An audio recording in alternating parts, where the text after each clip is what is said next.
This young man has been a villain from the moment he was born. Ha Young-woo was determined to become the martial arts overlord at any cost. However, every time Young-woo reached the peak, a guy named Shin Young would suddenly appear from nowhere and drag him into a cluster bomb death in a bitter way. This cycle kept repeating, and now this is Young-woo's sixth reincarnation. Everything is normal for now.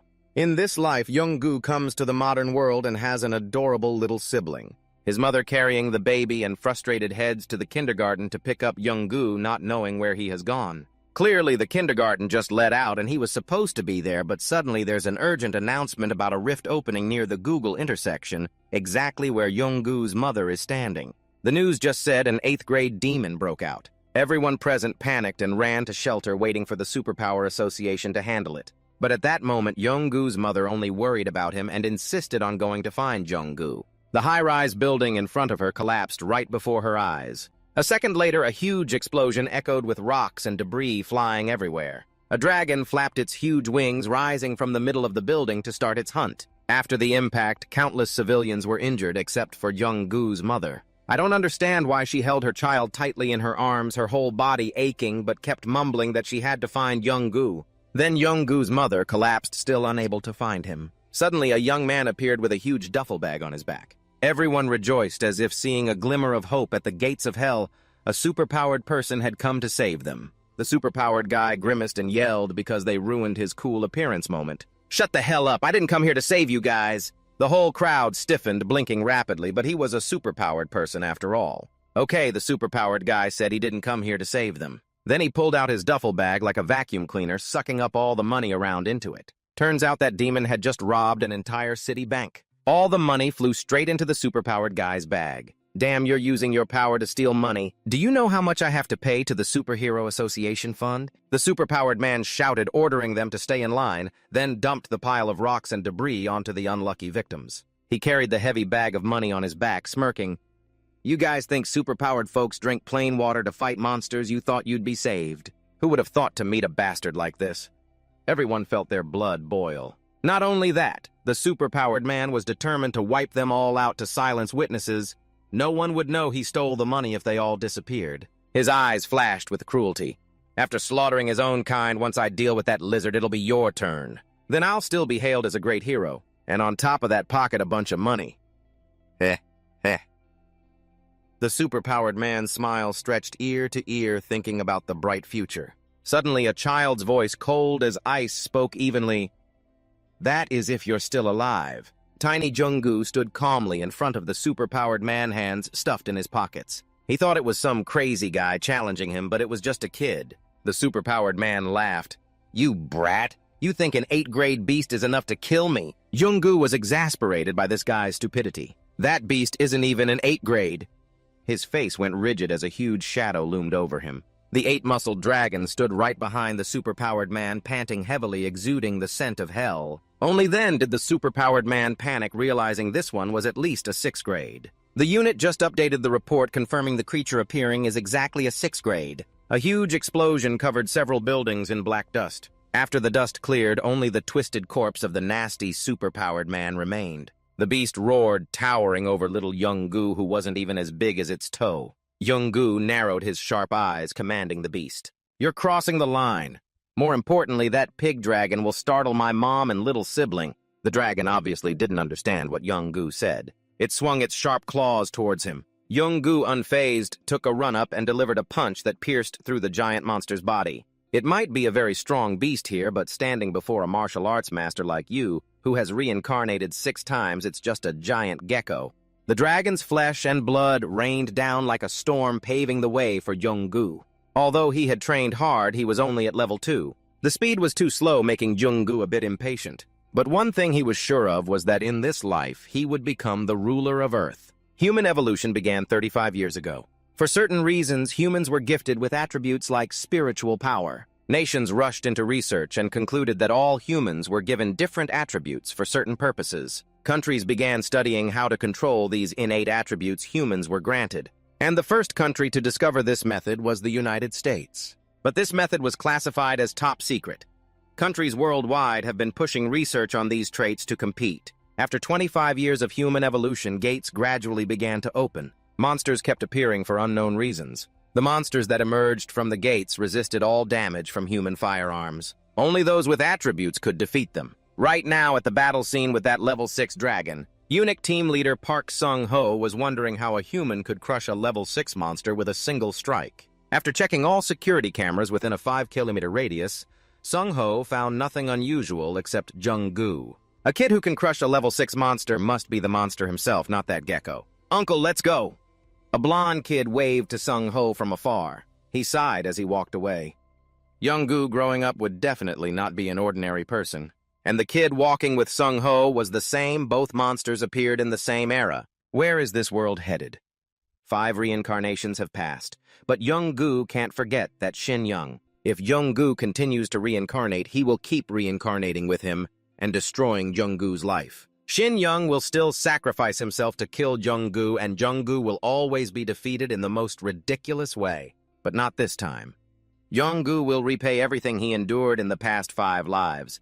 Ha-Young-gu, his mother, loudly called his name, pulling him back to reality because he was in a virtual reality game. His mother ran into the room holding a mosquito swatter. "How many times have I told you play with a schedule, got it?" Already sitting and playing games first thing in the morning. Jung-gu explained he was training a skill to level up. His mother snapped angrily. "Training to level up what? Do you think I'm a kid?" Jung-gu laughed foolishly and waved his hand, saying he wouldn't play anymore. His mother lowered her face coldly. "Is that true? Promise me." Jung-gu nodded, but his mother stepped closer, her eyes radiating fierce intent, making him sweat. After that, Jung-gu's mother relaxed and left, telling him to hurry and eat breakfast before school. In his past life, Jung-gu learned how to kill mercilessly torture without blinking, which made him stronger. But in this life, just a glance from his mother made Jung-gu obedient. Every morning he sat quietly waiting for his mother to feed him bite by bite. And strangely, he didn't hate the food. Maybe because it was cooked by her own hands.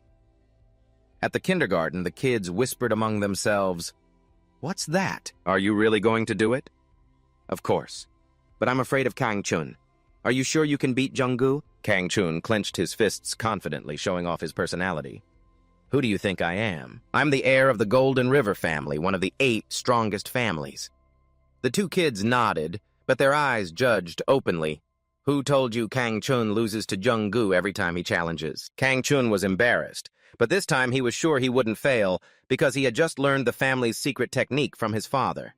To convince his 2 younger brothers to sacrifice themselves with him, Kang-chun demonstrated that technique. He stomped hard on the ground, then threw a super strong punch at the ancient tree trunk. Right behind the tree trunk, it didn't just break it, exploded in an instant. The 2 kids clapped and shouted, "Kang-chun is so cool. I have to admit now that you're the school boss."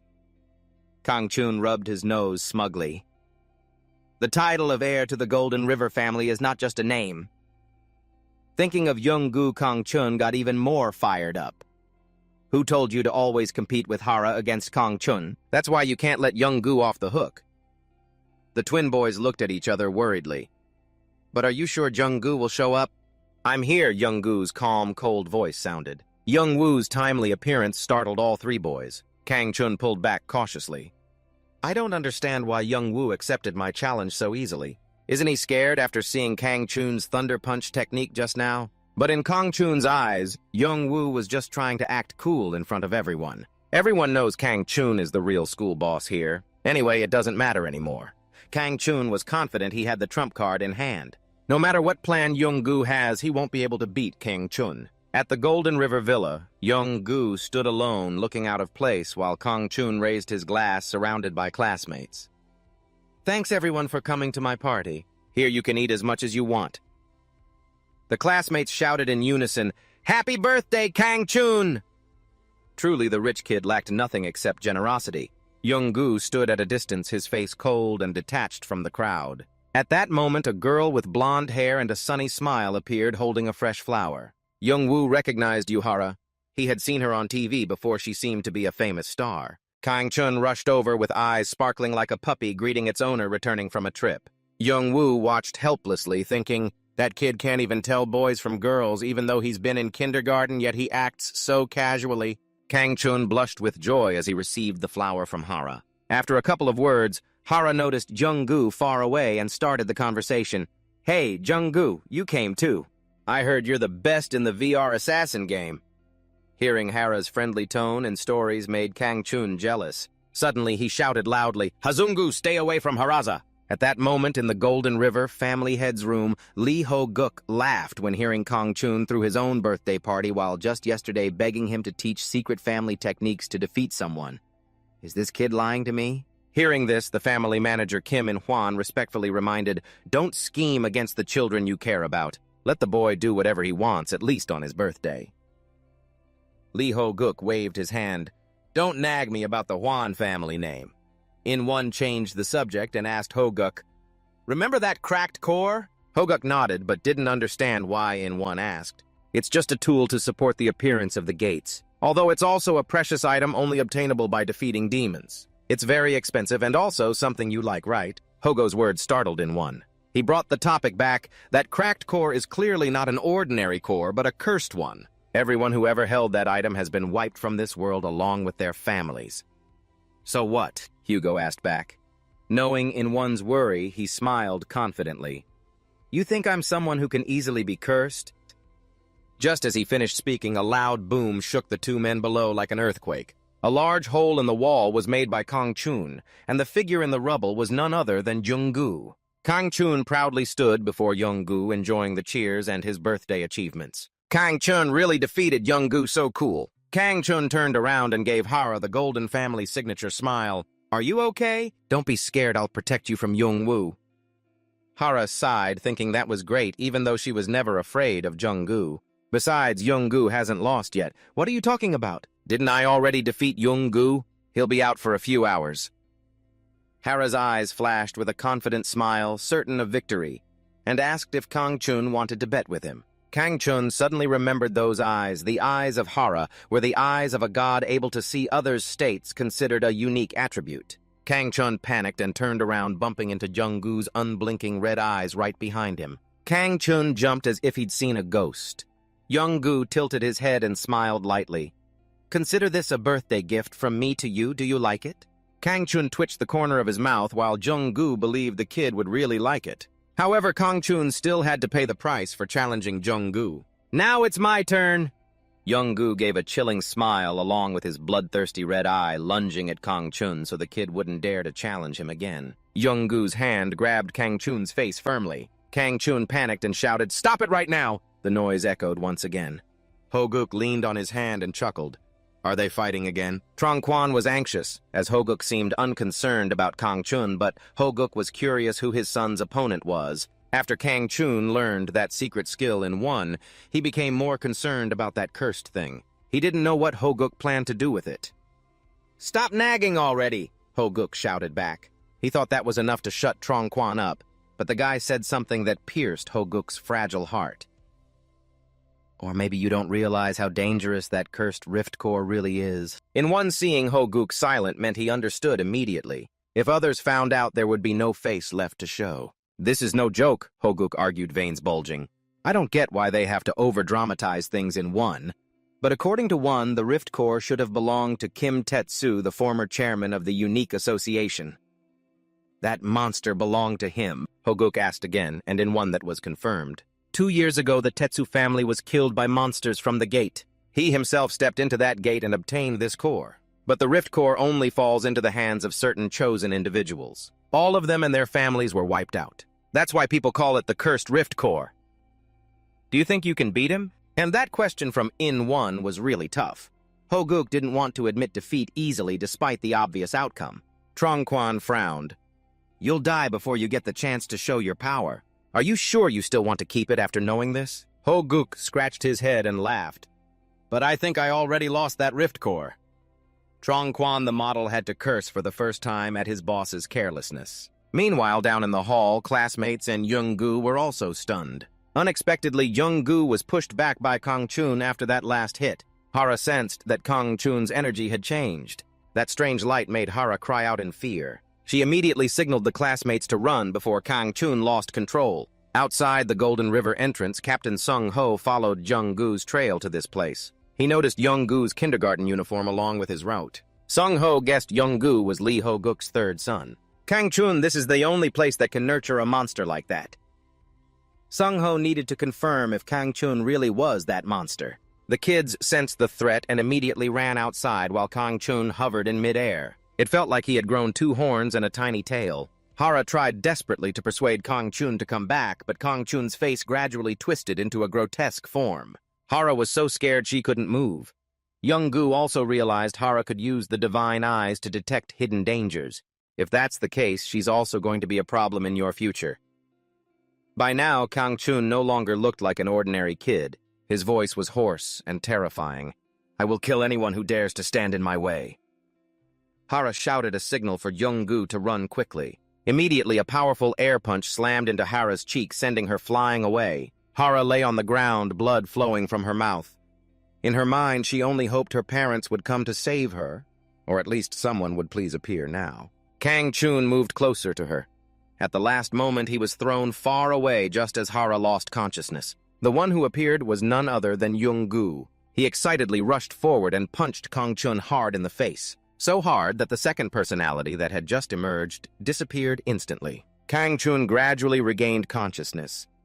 Ho-guk's words echoed in his head. "You did wrong. You have to do better to be worthy of being the heir of Golden River. At least you have to be as strong as your brother." That day, Kang-chun brought home the gold trophy after winning first place in the kindergarten martial arts competition. He thought he would be praised by his father, but instead Ho-guk loudly scolded, "Kang-chun, don't get arrogant just because you achieved a little success." Kang-chun teared up in humiliation. But in the end, Ho-guk still placed his hand on Kang-chun's head and praised him. Since then, Kang-chun desired even more praise. That dark energy appeared again. This time it was Kang-chun's inner voice. "I have to defeat you so my father praises me more." As soon as he finished, Kang-chun got punched hard. He was thrown far again. Before he could get up, Young-gu laughed in Kang-chun's face. "Is that all you've got?" Kang-chun struggled to his feet, seemingly regaining his sanity. Young-gu squinted and sneered, "Stop complaining because you're just a weakling." "Oh, so weaklings aren't allowed to complain." Kang-chun repeated Young-gu's words, and then suddenly appeared in front of him. Kang-chun kicked straight at Young-gu's face, sending him flying and flipping multiple times. Kang-chun exuded that dark energy again, his voice starting to change. "You're right. The weaker one has no right to speak right." Meanwhile, 2 kindergarten kids were fighting to the point of almost dying downstairs. 2 older men were frantically searching for the cracked core inside one. Nobody understood how Ho-guk could be so careless as to lose something so dangerous. A loudspeaker shouted, "Find it! Hurry up! Hurry up!" While searching for Ho-guk, they were curious how such a strong man like Chairman Kim Tich-soo could be cursed by that damn curse. According to what is known about one, that stone controls the soul of whoever touches it, just like Kang-chun is currently going mad. Those cursed have their souls controlled to create a new uncontrollable demon. Kang-chun now seemed to completely dominate Young-gu. After landing a punch on Young-gu, he felt crazily excited. "How does it feel to be hit by a weakling like me, huh?" Kang-chun had always wanted to defeat Young-gu because he hated his fake, handsome face. Then Kang-chun entered his father's study. A beckoning voice from the cracked purple stone attracted him. "Try touching it. I will give you the strongest power." The twisted, distorted smile on Kang-chun's face sent chills down one's spine. Now he had only one goal: defeat Young-gu and make his father proud. Young-gu now smiled even more sinisterly. His whole body shook with laughter. "Are you happy now? Or are you just pretending to be strong?" That sentence crushed Kang-chun's pride. He charged forward, but Young-gu dodged and grabbed his hair. Using Kang-chun's momentum, he slammed his face straight into the wall. The wall cracked like a spider web, but didn't knock Kang-chun out. Instead, it made him even more furious. "Damn you, bug." You dare, Young-gu realized the cracked stone was a kind of parasite living on others. "Shut up." Kang-chun swung to counterattack but was caught by Young-gu. Kang-chun's face expressed 4 words perfectly. "What the hell?" Before he could recover, Young-gu kicked him again, making Kang-chun's face look like a bulldozer against the wall. Kang-chun's voice hoarsely muttered, "What? A kid like you really is a monster." Young-gu advanced toward Kang-chun with a truly villainous look, though the cracked core somehow couldn't defeat Young-gu even while cooperating with Kang-chun's body. "It needs a better body. Hey, what are you guys doing?" Just then, Sung-ho entered, looking at Young-gu with disbelief. "Is that the kid named Kang-chun?" Kang-chun suddenly rushed forward and hugged Sung-ho. Sung-ho, confused about what was happening, suddenly shouted. His body seemed to be torn apart. Just seconds later, his eyes changed as if he became someone else. The cracked stone took over Sung-ho's body. He held his face and laughed loudly. Young-gu, now you're definitely dead. What are you doing? This question was now spoken by Ho-guk. Seeing Kang-chun collapsed on the ground with blood flowing everywhere, his face went stiff. Ho-guk looked at Sung-ho, who was now possessed by the cracked stone. He identified him as the one who injured Kang-chun. Sung-ho frowned. Don't you see I'm in a really bad mood? Get lost before I even give you a chance. Ho-guk also unleashed a demon. His defiant, angry eyes then flashed with blood veins. You're upset, huh? I'm feeling just as uncomfortable as you. Ho-guk activated the golden wave technique, rushing towards Sung-ho fast and relentlessly, like a huge wave crashing down on him. Sung-ho clutched his left arm tightly and cursed with a grimace. Damn you, you son of a bitch. I won't forgive you. A dark shadow suddenly fell over Sung-ho's body. Ho-guk stood firm in front of Sung-ho, raining down thousands of heavy punches, weighing thousands of pounds.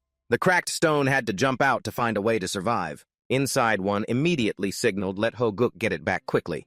Ho-guk nodded and reached out. All right, stop nagging. But Young-gu was quicker and grabbed the cracked core. Inside one shouted in panic, kid, that thing is very dangerous. We have to put it somewhere safe immediately. But Young-gu didn't listen. His face showed a sinister expression, goodbye stone. Sweating and using sweet words, he said he would give Young-gu the greatest power if he spared it. Young-gu laughed.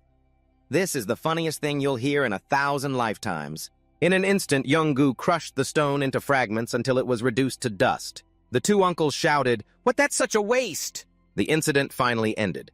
Golden River had to clean up this terrible mess. Inside one treated Kang-chun's wounds while asking if he remembered what happened yesterday. Kang-chun, with tears welling up, didn't remember anything except the first few minutes before the birthday party started. Just as predicted, Kang-chun's soul was cursed by the cracked stone. But now Kang-chun only worried about his birthday party. After today, his classmates were all scared and didn't want to play with him anymore. Even without remembering, Kang-chun knew he and Jung-gu had battled, but it was all Jung-gu remixing Kang-chun. A loud noise came from upstairs again. Kang-chun panicked.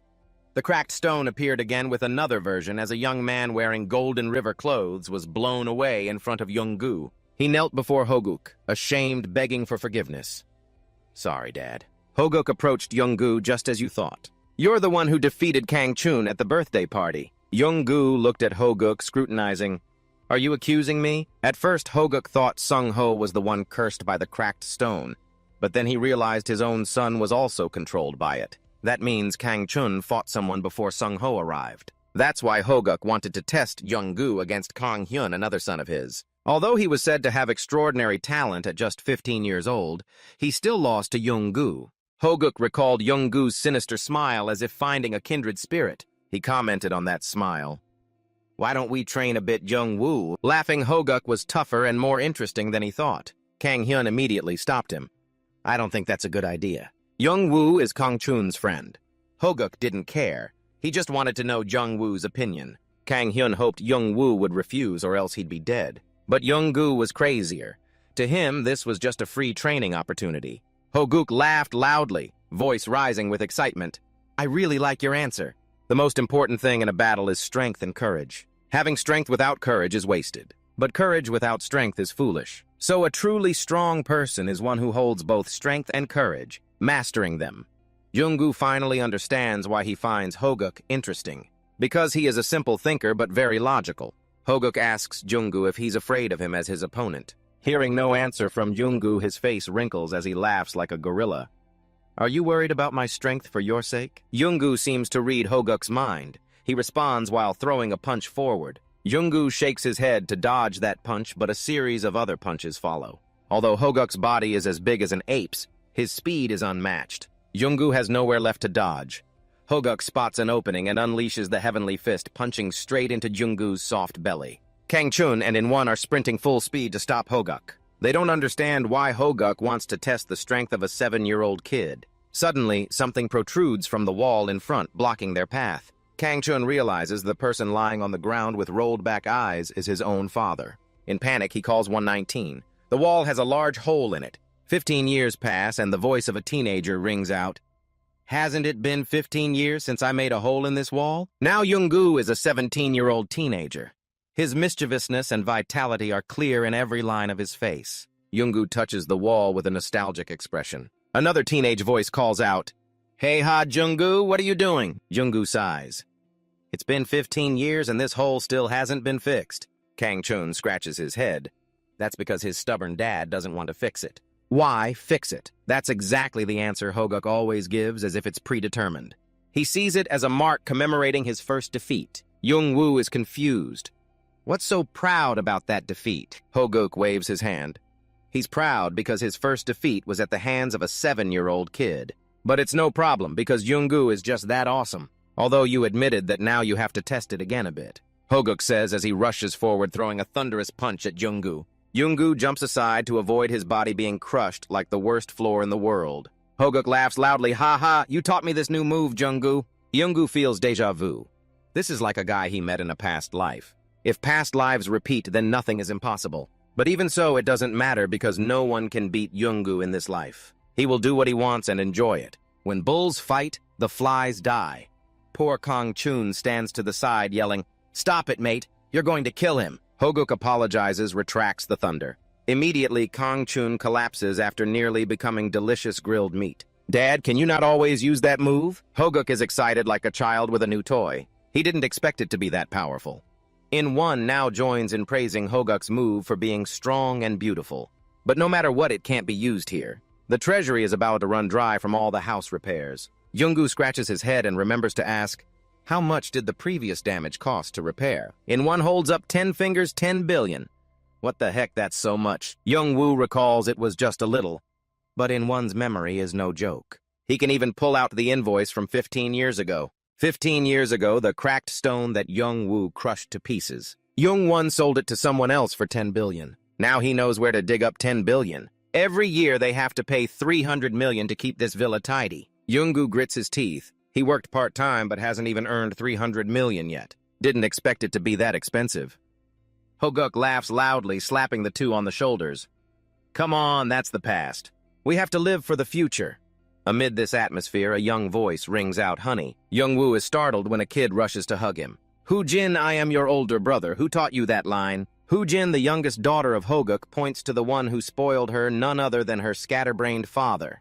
Hoguk has already decided Young-woo will be his son-in-law. Although Hu-jin is a bit young now, in a few years, she can become his wife. Young-woo never expected Hoguk to treat his daughter that way. He has to wait another 15 years. Hoguk, half asleep, instructs remember to treat Hoguk well. Your uncle and your mother are close friends, so your mother won't object. Young-woo is speechless. No wonder the two of them are close. They both like to betray their own kids. Seeing Young-woo doesn't object, Hoguk seals the deal. Our family just gained another member. And the son-in-law even defeated the head of Golden River. "You're not my son-in-law," Young-woo says, picking up Hu-jin and ignoring Hoguk's pleading behind. Although Hoguk is carefree, he still has his calculations. Hu-jin might be the hope of the Golden River family. Even though Hoguk knew Young-woo first, there's still an invisible distance between them. "Jin, you have to grow up fast. Losing a son-in-law would be the end for your dad." Hu-jin innocently agrees. "Only Young-woo is powerless. Why did I get involved with such a weird family?" The next day at school, Kang Chun really asks Young-woo if he plans to marry his little sister. Young-woo flatly refuses. Kang Chun moves on to ask about Young-woo's desire to study magic. He doesn't understand why Young-woo is dabbling in magic, to become the ruler of the world. Young-woo specializes in swordsmanship, but that's inconvenient. Why learn something else? Young-woo laughs. "If I learn swordsmanship, do I always have to carry a sword around?" Young-woo must become stronger than before because he never knows when that Shin Young will come back. Unit College is a government-funded school aimed at training people with special traits and nurturing talented seedlings. Here they learn survival skills and combat skills based on individual abilities. At the same time, this school also integrates an educational system like other schools. To get into UNIC, you must pass a selection process, usually 1 in 10. Kang Chun didn't expect so many people to take the exam. A group of enthusiastic female students rushed toward the two of them. Min Ji-hyun of Red Eyes and the big boss Kang Min-ho too. Kang Chun blushes awkwardly. "Even though I'm as handsome as Kang Min-ho, no need to act like this, guys." A dissatisfied voice rings out, "Can you move out of the way already?" A blonde guy with earrings arrives with his crew. According to an A-list star, the crowd wildly shouts, "Ji-hyun and Min-ho are here." Two handsome guys appear right in front of us. and these two idiots are blocking our way. Minho shoves Kang Chun into a nearby lamppost. Kang Chun holds his face, sneering, "What, move away? Why are you using such weak force?" Kang Chun is about to retaliate when the girls scold him. "Because of you, we can't get close to him. Who wants to look at such an ugly face? Cover it up." Kang Chun's little heart breaks. The heir of the Golden River family can't accept being called ugly. Suddenly, Minho is thrown out of the crowd, lying flat on the ground. The girls scream, calling their appa, "What are you doing here, fatty? Long time no see." Kang Chun, a bald guy with a scar over his left eye, leads his gang forward. Kang Chun frowns, recognizing Park Kiho. He arrogantly lifts his chin as if he's the best. "Remember me, Kiho from Black Tiger here." Seeing Kiho, Kang Chun rolls up his sleeves, ready to fight. Luckily, Young Woo stops him in time so Kang Chun doesn't have to act. The crazy fangirls have also joined in. "Sorry, Appa, hurry up. Say sorry." Kiho frowns. "Sorry," the girls point at Minho. In the distance, two eyes widen as if about to pop out. "Hurry and apologize properly." Two people help Minho up. He's panting, clutching his stomach like he's on his period. Kiho was surrounded and cornered by the older girls in the spring rain, spitting out an apology. "Hurry up, you crazy guy." Kiho scratched his head, looking innocent, but moments later his face twisted into a sly grin. "Everyone wants me apple right here."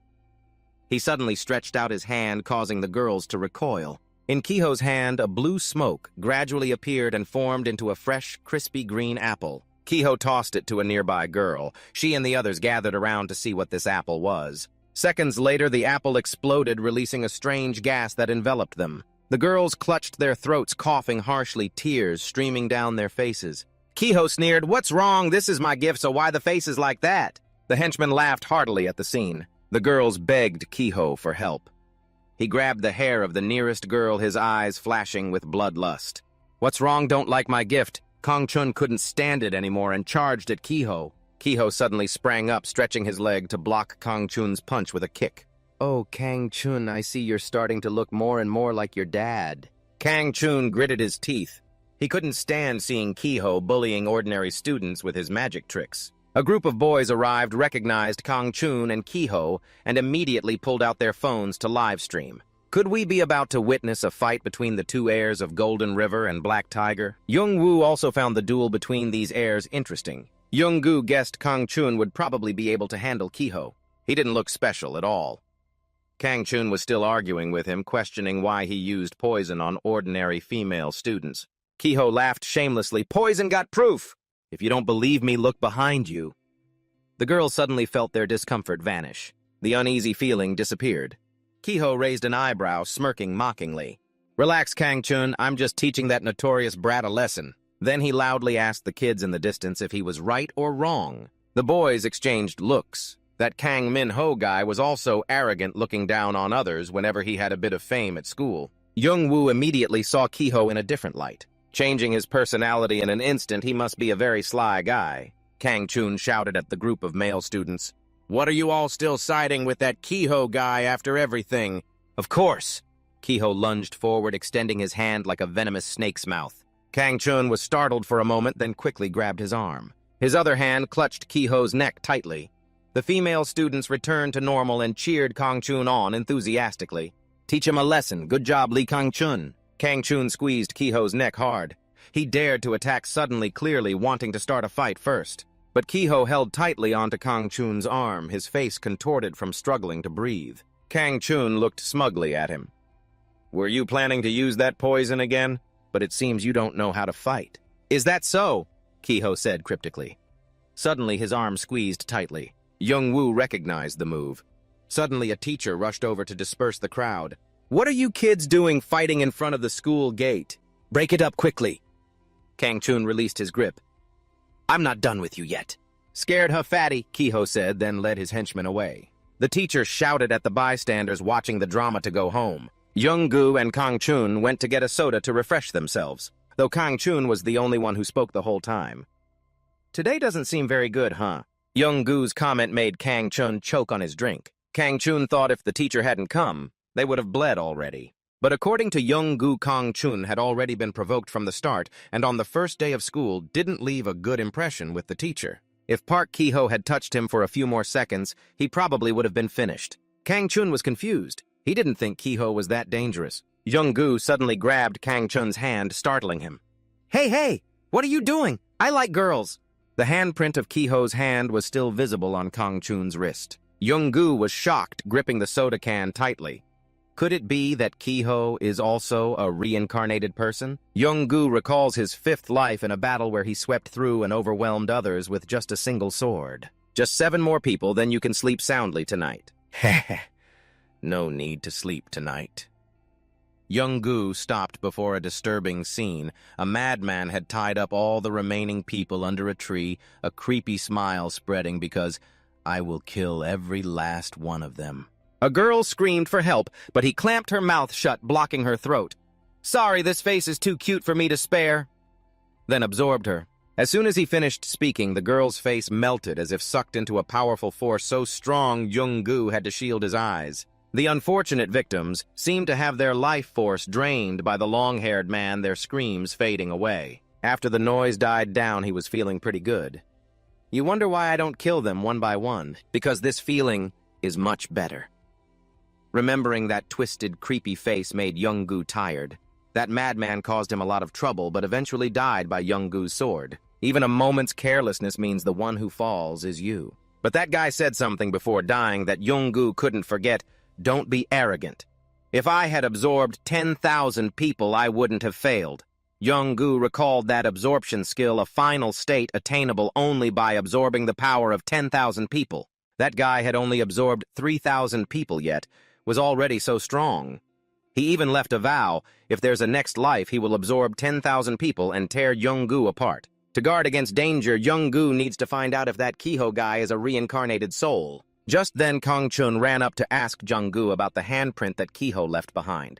Before Young-gu could answer, the speaker announced all students to gather in the auditorium and line up. Young-gu reminded Kang Chun it was his turn to enter the exam room, then watched his back as he left. Young-gu wasn't sure whether to speak up since he was still unsure in the mixed math, physics, and chemistry class. Professor Richard had just filled a board as big as a movie screen, recalling a student once asking why magic students had to learn math, physics, and chemistry formulas, but those were the essential subjects to understand what magic really is. Professor Richard finished speaking and the students groaned, "This is too hard, Professor, we don't understand."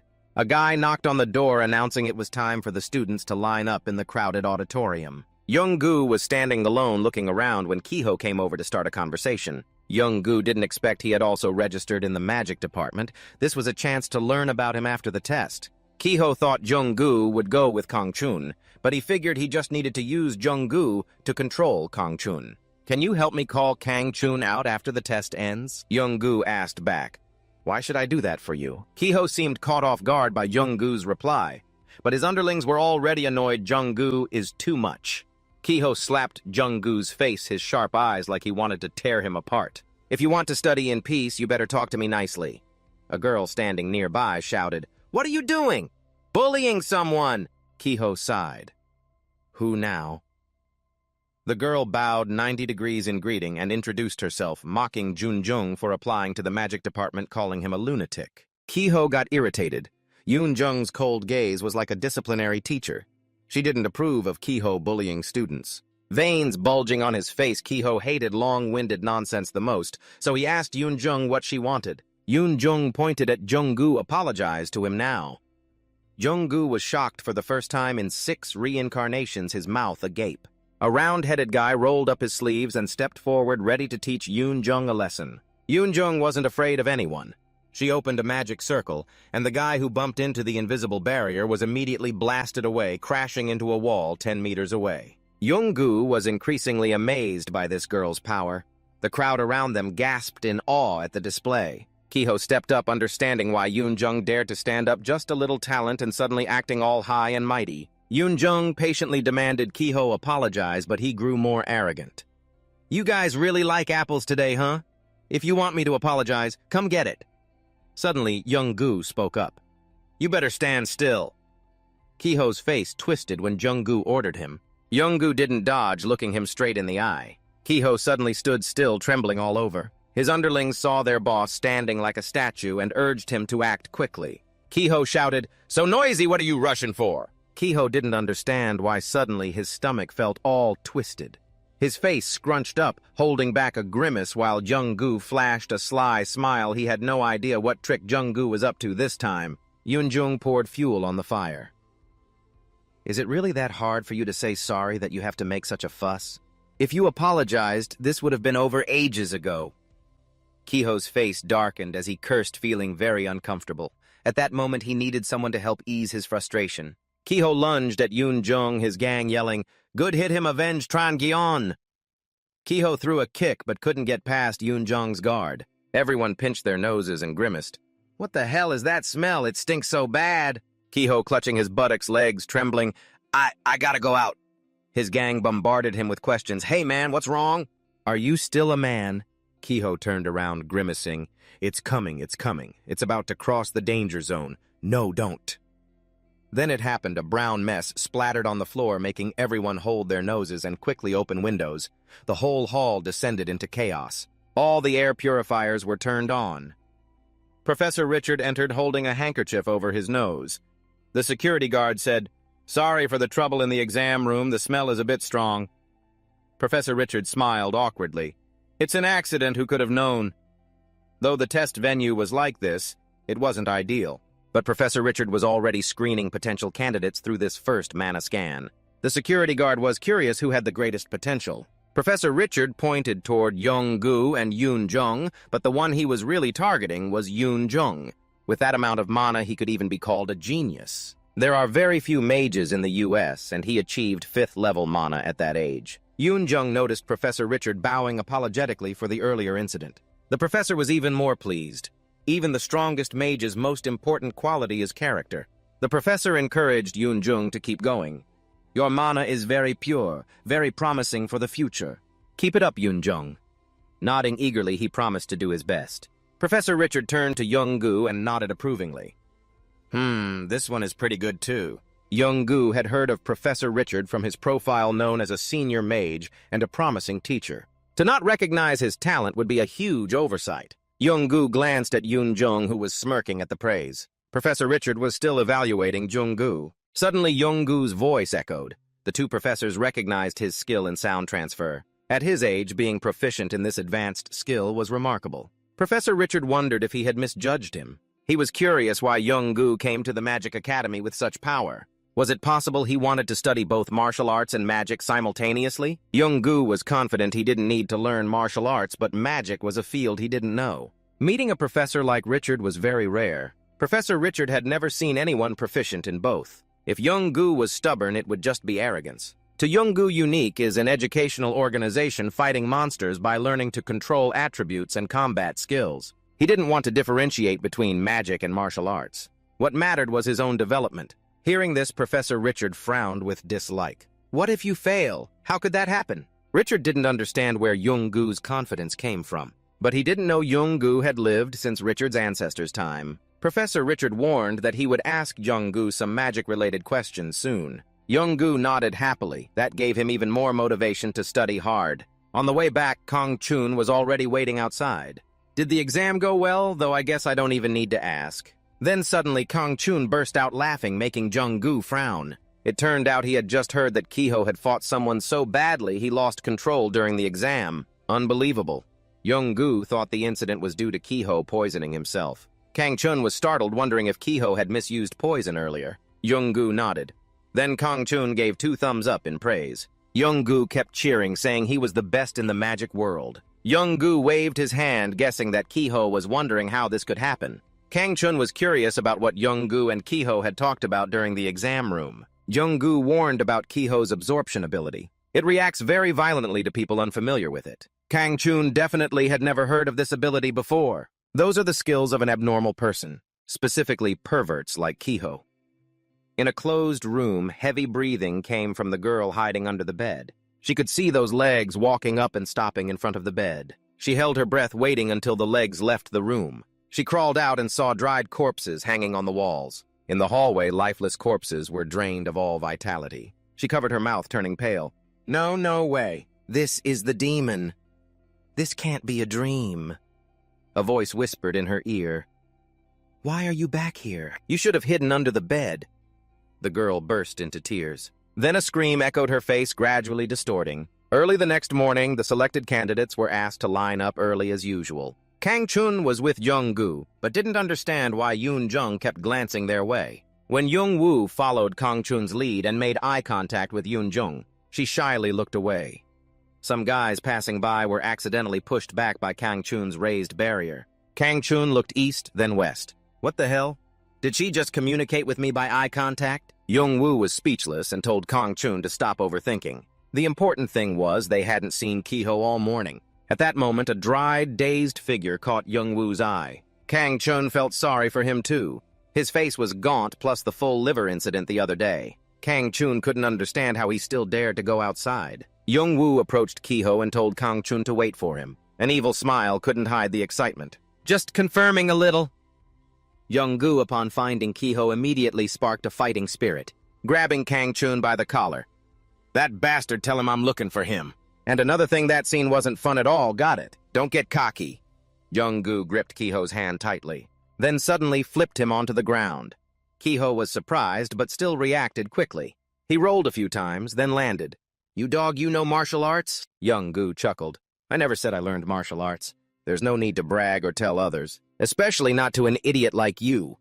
Ki-ho, insulted, endured the pain and charged to fight. Every strike Ki-ho threw was dodged by Young-gu. The crowd surged forward to watch the fight, impressed by Ki-ho's moves. Ki-ho shouted when Young-woo kept dodging, "If you keep avoiding like that, are you even a man?" Young-woo laughed.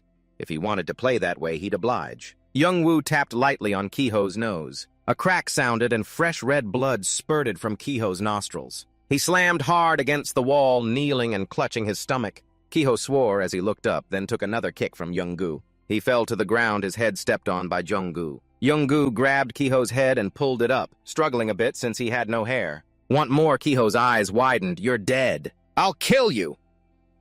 Young-gu coldly slammed his head down on the ground. So hard the tile floor cracked wider and wider. Young-gu lifted Ki-ho's face, smiling with a bitter tone. Want more? Ki-ho's face turned pale. It was the first time he met someone even colder-blooded than himself. Playing dirtier than him, Ki-ho's face was smeared with blood, panic clear in his eyes. What the hell is with this guy? I only planned to rough him up a bit. He looked up, stammering, Who are you? Young-gu laughed heartily with a mocking tone.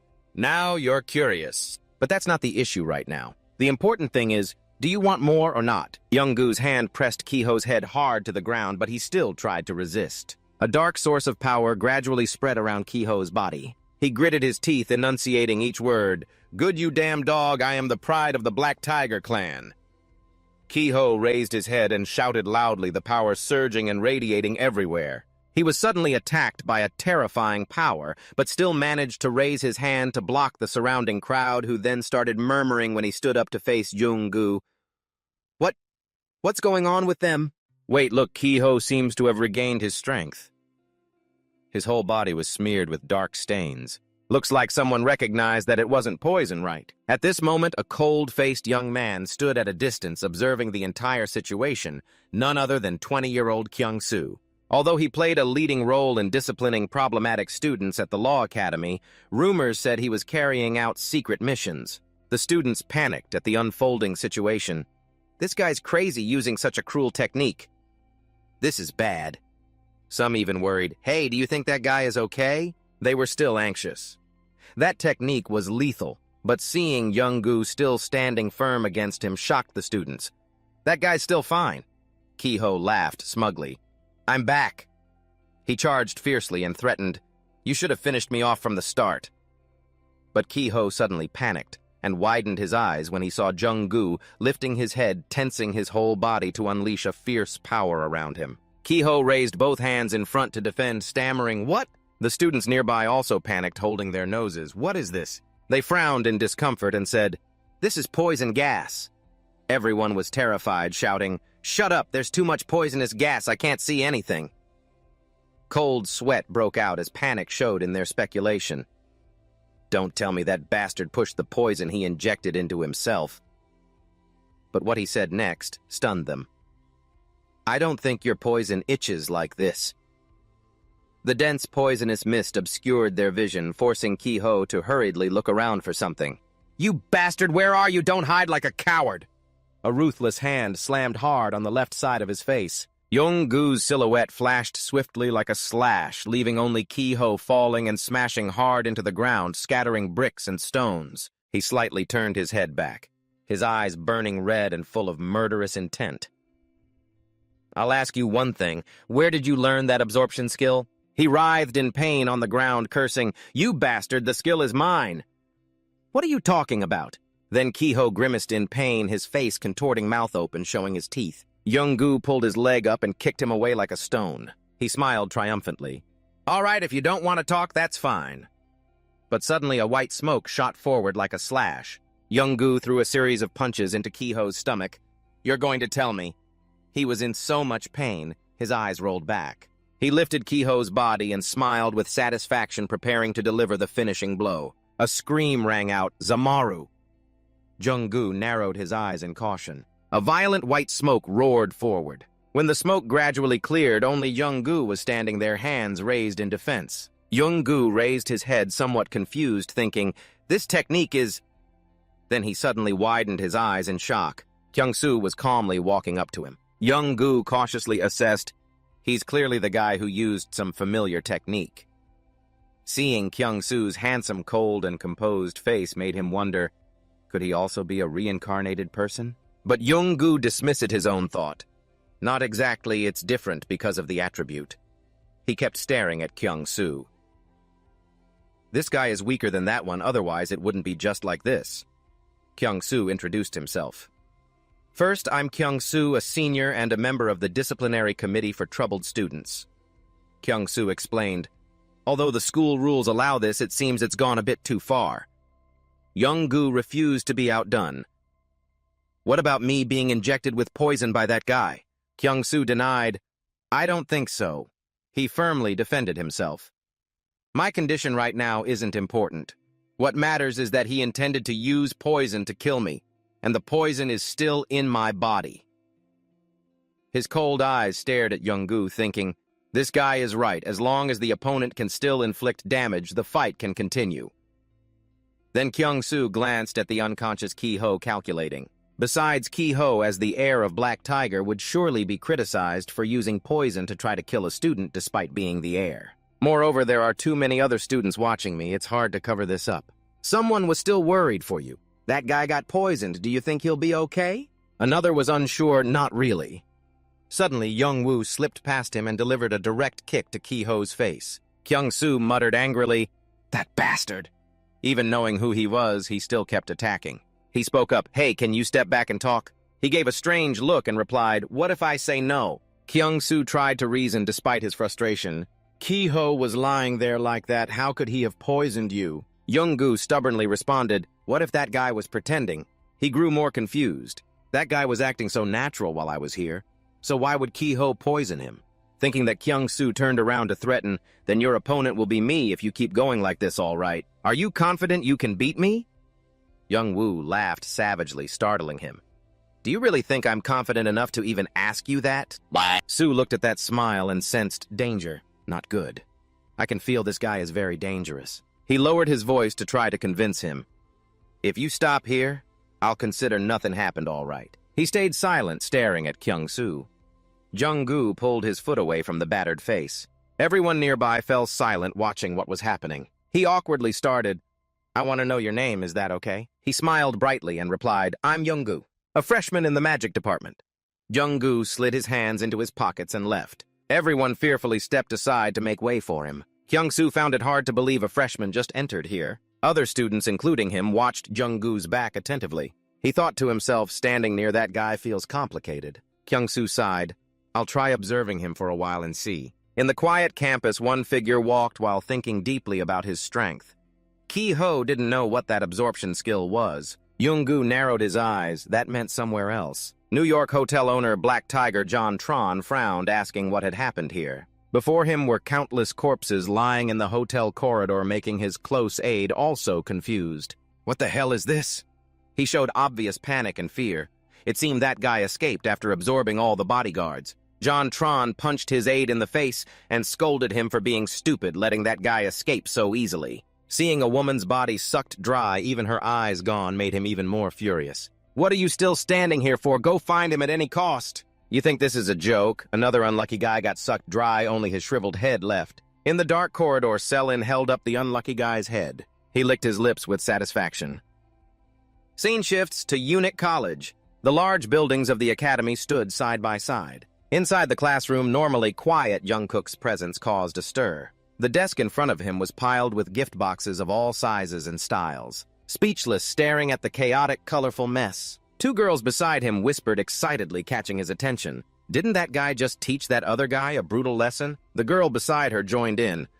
Oh, really? So handsome. We get to sit near him. A cold voice cut through their excitement. Hey, move aside, please. Hara flipped her hair coolly, wanting to pass through. As soon as she finished, she strode past them and approached Young-gu. Under the irritated gazes of the girls, Hara casually sat down beside him, making Young-gu glance cautiously at the two angry girls who were still glaring and whispering. Is Hara a TV star or something? Acting like Young-gu's girlfriend. Maybe she picked this class just to sit next to him. She smiled but raised her fist to threaten them. Hey, if you want to gossip, save it for later while I'm still sitting here. You cautiously slipped to the side. The female trainees, threatened, felt uncomfortable and arrogant. Look, the short-haired girl even stood up to scold me. I'm starting to be scared of these celebrities. Later, let's go roast them on SNS, my friend. This SNS app is kind of like Korea's Instagram, very popular. On this app, Hara suddenly stood up, yelling something from the other side, not wanting to be outdone. The other girl quickly pushed her friend away to avoid trouble. Stop it! Stop it! She crossed her arms angrily and slammed down without touching anything, yet still got hated. Young-gu glanced and asked if she was a celebrity. Was what you did just now. Okay, even though you've been like that since kindergarten. Hara narrowed her eyes and almost growled, huh. You looked away to avoid her gaze and said, no, it's nothing. But Young-gu was still wondering if Hara already has knowledge of magic. Why is she still here studying? Hara cheerfully replied, I still don't understand much even if I have the eyes of a god. She excitedly explained, then asked Han, do you know how fierce the competition is in the entertainment industry these days? I still have to try really hard. But are you still hanging out with that chubby guy from before? You answered that rich kid, huh? But while talking, Hara stepped forward and grabbed Young-woo's hand. You angrily shouted, what the hell are you doing? She held on even tighter. All right, stay here. I know what I'm doing. Bold as she was, Hera was blushing and thinking hard. Young-woo remembered the image of Young-woo knocking some guy into the wall that was the prince who saved her back then. Hara kept blushing and clutching his arm, not letting go, making Young-woo break into a cold sweat. You cautiously asked, why are you looking at me like that? Is something wrong? She shyly but stubbornly said, I just want to look at you more closely. What's wrong with that? A thick stack of books slammed down on the table, startling both of them. Junjung plopped down with the stack of books. Hara showed clear irritation while Young-gu just glanced, and she smiled brightly, turning to ask, of course I have. Do you want to borrow it? She pinched your arm sharply and whispered, hey, what are you doing? Young-gu honestly replied, I'm just greeting. Hara stared at you with a questioning look. Do you know her? You looked scared, glancing at her, the girl you just happened to meet the other day. Hara frowned and continued. What do you think about that girl? Young-gu was stuck between two girls who turned sharply and glared at each other with angry eyes. Their stares seemed to spark fierce electric flames right in front of you. But suddenly a phone ringing broke the tense atmosphere here. A message notification appeared on the phone screen. Young-gu exclaimed, my little sister is calling. Sujeon keeps texting, what are you doing? If you're free, come watch a movie with me. I'm treating today. You texted back to her, I still have afternoon classes today, can't go. The regret filled Sujeon's message, oh, Iron 4 premieres today, what a pity. Young-gu could only reply, sorry. Meanwhile, at the CGB cinema, Sujeon's little friend was still chattering excitedly. Is your brother Young-gu coming? But the girl just sulked, looking at her phone. He has afternoon classes. Then she sadly pouted. I wore this outfit just so Young-gu would notice. Too bad. Sujeon pulled herself together and smiled. It's okay. Then let's go. The friend still wouldn't give up and shouted, I want to see your brother. The girl casually replied, maybe another time. Her friend hurried after her. Hey, wait for me. Time flew by quickly. Day turned into night, but outside the cinema was still crowded. Sujeon ran breathlessly down the street, not expecting the movie to be so captivating and long. I'm late, Mom's probably going to spank me when I get home. On the dark road, only her silhouette remained. Then Sujeon suddenly stopped in surprise. The whole neighborhood was deserted except for her and the faint streetlights. Sujan frantically looked around. Where is this place? But she had no idea a shadow was silently following behind the wall. Sujan was startled, shocked at what she saw. She turned around, eyes wide open. The view got closer to clearly show Sujan's panic. 3 masked men were rushing toward her. Sujan panicked and screamed loudly in fear. A white smoke burst loudly, engulfing the entire space here. The thick smoke swirl like a tornado gradually dispersed. The little girl still stood firm, using both hands to shield her face. More people appeared, forming a circle surrounding Sujan. Confused among them, they exclaimed, "This girl is not an ordinary child. It's better not to underestimate her." Despite being scared, the girl responded firmly, "What are you doing? If you do anything to me, aren't you afraid of getting arrested by the police?" The man wearing an iron shaman mask was not easily threatened by these words. "Who would a kid like you fool? There's no CCTV here, and it's a quiet place with few passers-by. You planning to joke with us? Even if the police come, they'll die." They immediately rushed towards Sujan. "A 13-year-old kid like you against our hero squad." The girl bravely fought back against them. Sujan unleashed strong kicks. Not bad, the girl even nimbly dodged a sneaky attack. Sujan charged forward while turning back to taunt, "Is this what you call fighting? How embarrassing." But the situation became dangerous. The man wearing a Captain America mask approached, raising his hand to attack the girl. While Sujan was still stunned, he laughed savagely, "Oni-chan baka," the words full of danger. "Got you!" Young-gu's legs hurriedly rushed forward. He anxiously flung open the door. Young-gu called out worriedly, "Sujan, Sujan!" Crying, she ran to hug Young-gu's legs. "Big brother, I thought I would never see you again. Why are you so late?" He sat down anxiously, quickly asking the girl, "I'm sorry, are you okay, Sujan? What happened? Why are you in the hospital?" Sujan looked aside and stammered her story. She pointed to the beaten, bandaged men lying in hospital beds hooked to IV drips. "Those guys tried to kidnap me." The masked men were groaning. "It hurts, my leg hurts." Young-gu asked Sujeon, "Do you know who they are? And why are they like that?" The girl pondered for a moment, propping her finger on her chin, then said, "At that time, Sujeon turned around. Captain was about to attack me. I almost got hit from behind by Captain." Sujeon looked around in panic. At the brink of danger, she could only scream, "Big brother!" But a powerful strike came flying in, knocking him away and keeping her safe. Sujeon collapsed to the ground as the shocking attack unfolded before her eyes. A furious roar echoed, "Die, mask freaks!" Confused, everyone shouted, "What's going on?" The girl anxiously looked up. "What's happening?" But then a voice echoed, calling Sujeon Miss. A group of menacing people in black suits and dark glasses stormed in, leaving the girl bewildered. The leader of the Black Society Regiment, Tassan, stepped forward, looked down, worried, and asked Sujeon, "Are you okay? We apologize for arriving late, miss." The girl was cautious, furrowing her brow, responding, "Miss, are you confusing me with someone else?" The masked group loudly shouted to draw attention. "How did these people find this place? Do you think you can block our way?" Tassan looked at them angrily, gritting his teeth. "Who are these lunatics?" The man with the iron shaman mask was stunned. "What are you talking about?" The man with the Iron Man mask asked again, "What are you planning to do?" His expression turned fierce, his dark eyes full of murderous intent. Teeson roared, ordering, "No matter who you are, if you touch the miss, you die." From behind, he commanded, "Black Society, hit them." The Black Society members simultaneously charged to attack the masked men, then replied, "Yes, Tassan wants to capture them all. Don't let any of them escape." The sounds of punches and kicks mixed with curses, "Die! Die!" The members continuously struck the masked men.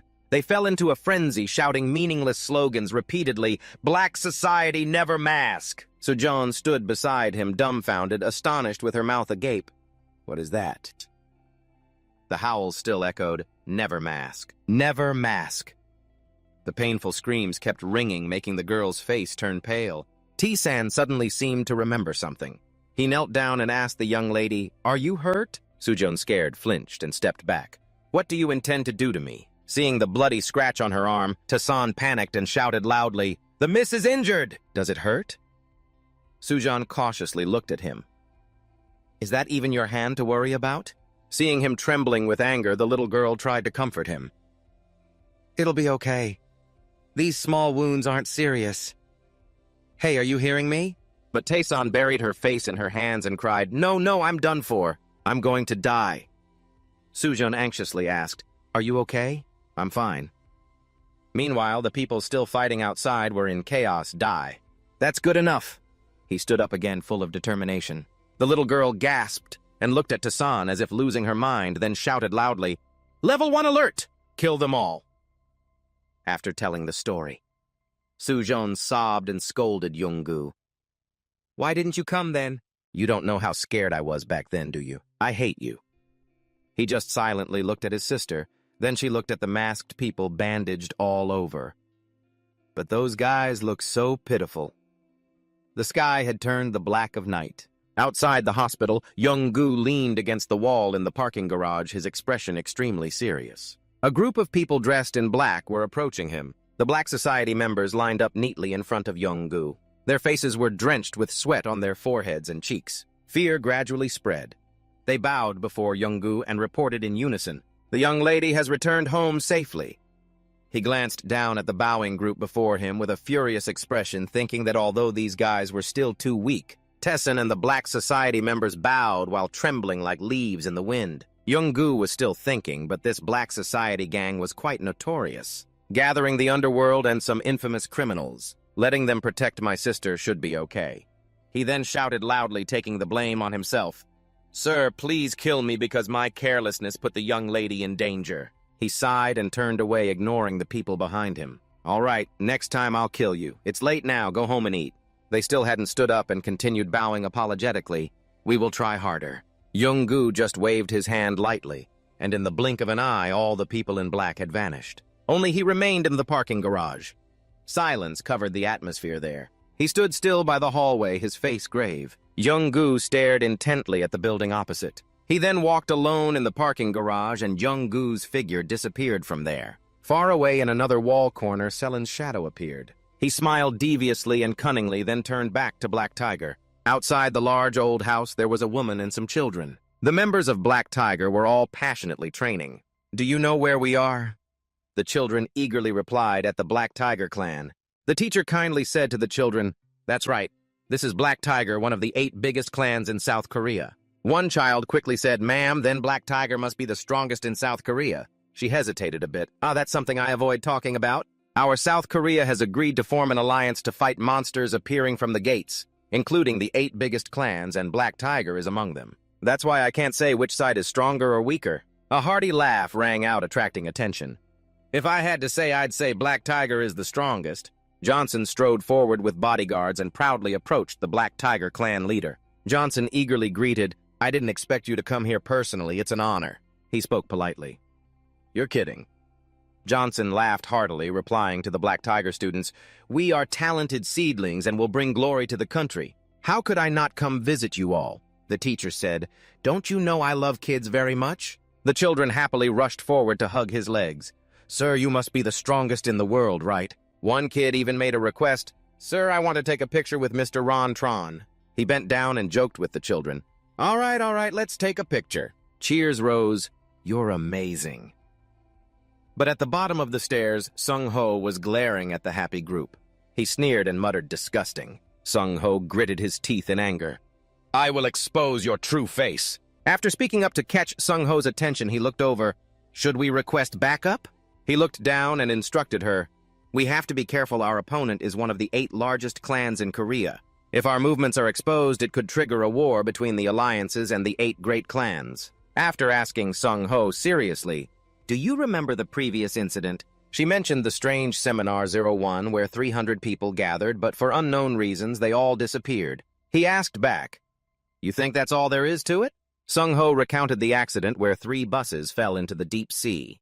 There was an incident where 3 tour buses for unknown reasons fell off a cliff near the Google Tunnel by the coast. Also in Anjang, all the staff and guests in a hotel vanished without a trace. Sung-ho concluded with his own speculation about all 3 incidents. "I think it was caused by monsters from the gates." But Seo-hee reacted sharply. "Are you joking? A monster caused that, and yet the buildings remained intact and only people disappeared. I think all of this was caused by the Black Tiger clan." Sung-ho calmly explained, "That's not what I meant. I'm not saying for sure that none of this is related to Black Tiger." She still wasn't calm. "Then what are you hesitating for? But contrary to Seo-hee's agitation, he gently advised, "We need to observe more. I know you want to find your missing twin sister Seo-hee, but now is not the time." Sung-ho continued analyzing for her. "Also a year ago, the Black Tiger clan found something in an ancient tomb. I think all these incidents are related to that." He emphasized again, "We can't act rashly before knowing what the Black Tiger clan discovered in that ancient tomb." Meanwhile, John was still playing the role of a gentle grandfather who loves children. The child in his arms happily exclaimed, "Grandpa, you're the best." The kid also laughed, "Me too, sir."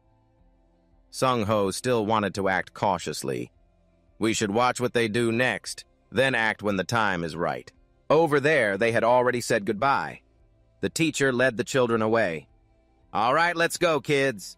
Reluctantly, they waved goodbye. "Rontron, goodbye, sir." He smiled kindly, waving back. But then that smile slowly faded. Zonzon coldly asked Kiho, "Is he awake yet?" The bodyguard beside answered immediately, "Yes, sir." In a traditional-style room, Kiho, covered in wounds and bandages, bowed his head, sitting on the bed. He still had an IV drip in his hand. John Tron's sudden voice startled him. "Why don't you go outside and get some fresh air?" Kiho panicked as the two men entered. Despite his wounds not healed, he knelt down in fear, begging John Tron, "Dad, I'm sorry. I promise I won't cause trouble again. Please forgive me this once." Facing his son, John Tron remained cold as ice. "What you caused isn't important, but if you caused it, you must take responsibility." Kiho's body trembled and his voice shook. "Dad, you'll be stronger." Hearing those promises only made John Tron angry, grinding his teeth. "You'll prove yourself to everyone you're my strongest son." Kiho hung his head low. "I'm sorry." Everything then flashed back to his horrible childhood when Kiho was just a child lying on the floor. He held his head enduring the beatings from his own father. "I'm sorry I was wrong." But he was still mercilessly whipped by that pathetic fool. John Tron cursed his son with the worst insults. "You think you'll inherit the Black Tiger clan with that trash level?" Enduring the continuous beatings, he told himself to be stronger. Under his hands, holding his head, were the extreme determination eyes of the child Kiho. "I must be stronger. I will take revenge for all this humiliation." Outside, rain pattered. He stood in a corner shielded by a bodyguard holding an umbrella. He let Ron Tron observe the staff hurriedly moving large coffins. He ordered, "Handle carefully." The staff eagerly replied, "Yes, yes, understood, sir." But a slip happened. They shouted, "Careful!" The coffin dropped and hit the ground. Johnson roared angrily, "Hey, do you know how valuable this is?" The unfortunate employee fearfully explained, "Please, sorry I slipped, sir." He was still angry. "Be more careful, you're messing things up." But they had no idea the coffin lid had already been popped open. Apologies kept coming. Yes, apologies mixed with urging words, "Hurry up, move faster. The boss will fire us if he finds out we dropped it." The lid opened to reveal the person lying inside. In the darkness, only the terrified, stunned face was visible.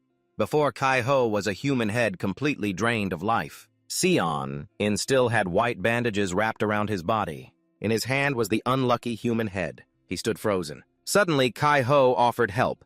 "Hey, do you want me to help you get out of here?" The man silently glanced and listened to what he said. "If you stay here, you won't get out." Although a bit scared, Kiho still made a request. "But if I help you, it'll be fine under one condition." He clenched his fist and shouted, "Teach me that skill!" Sion squinted as if thinking. Then the man smiled with satisfaction. Back in the present, Kiho, full of injuries, was standing in the hallway of the house. A servant approached to relay John's message. "Young Master John, the boss instructed me that you should train your body to work better for treatment." He silently looked at his hand. Kiho asked, "Hey, any news lately?" The servant didn't answer immediately. Yes, our clan is a bit chaotic right now, so I don't have clear information." He frowned angrily. "What, you don't know how to use media to find out what's going on?" The servant stammered to explain, "I don't know why, but a few hours ago, all communication methods were jammed." Kiho clenched his teeth in frustration.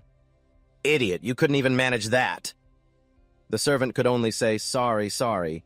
Then he glanced at the other servant, bowing his head. Kiho said, "All right, it's okay. Give me your hand." The servant was surprised. "Yes." He gruffly grabbed the servant's hand and said, "Give it here, then." The servant startled. "What are you going to do?" A painful scream rang out along with streams of black power bursting forth. He lay on the floor now, just a dried-up corpse. Meanwhile, Ki-ho stood firm with a strong power radiating from his hand. Unbelievable. He stared at his hand playfully. Wow, this skill is that strong. The white bandages on his hand automatically tore apart. All the bandages on Ki-ho's body ripped open. Surrounding his body was a strong, abundant power surging outward. I feel a new kind of energy spreading through my body. He suddenly remembered Dong-gu's arrogant smile.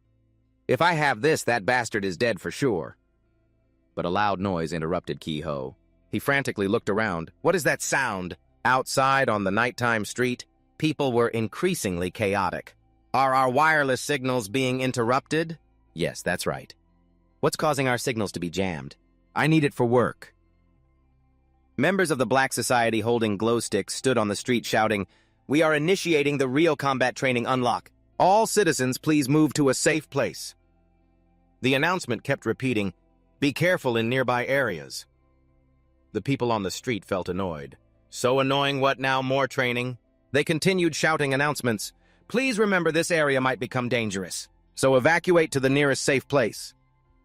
Young-gu stood before hundreds of Black Society members. Young ex-vice president of the Black Society called out to Taesan. He heard this and looked over. "Yes, Vice President. Are you breaking into a cold sweat? I feel kind of nervous being here." Taesan was confused. "Yes," he explained.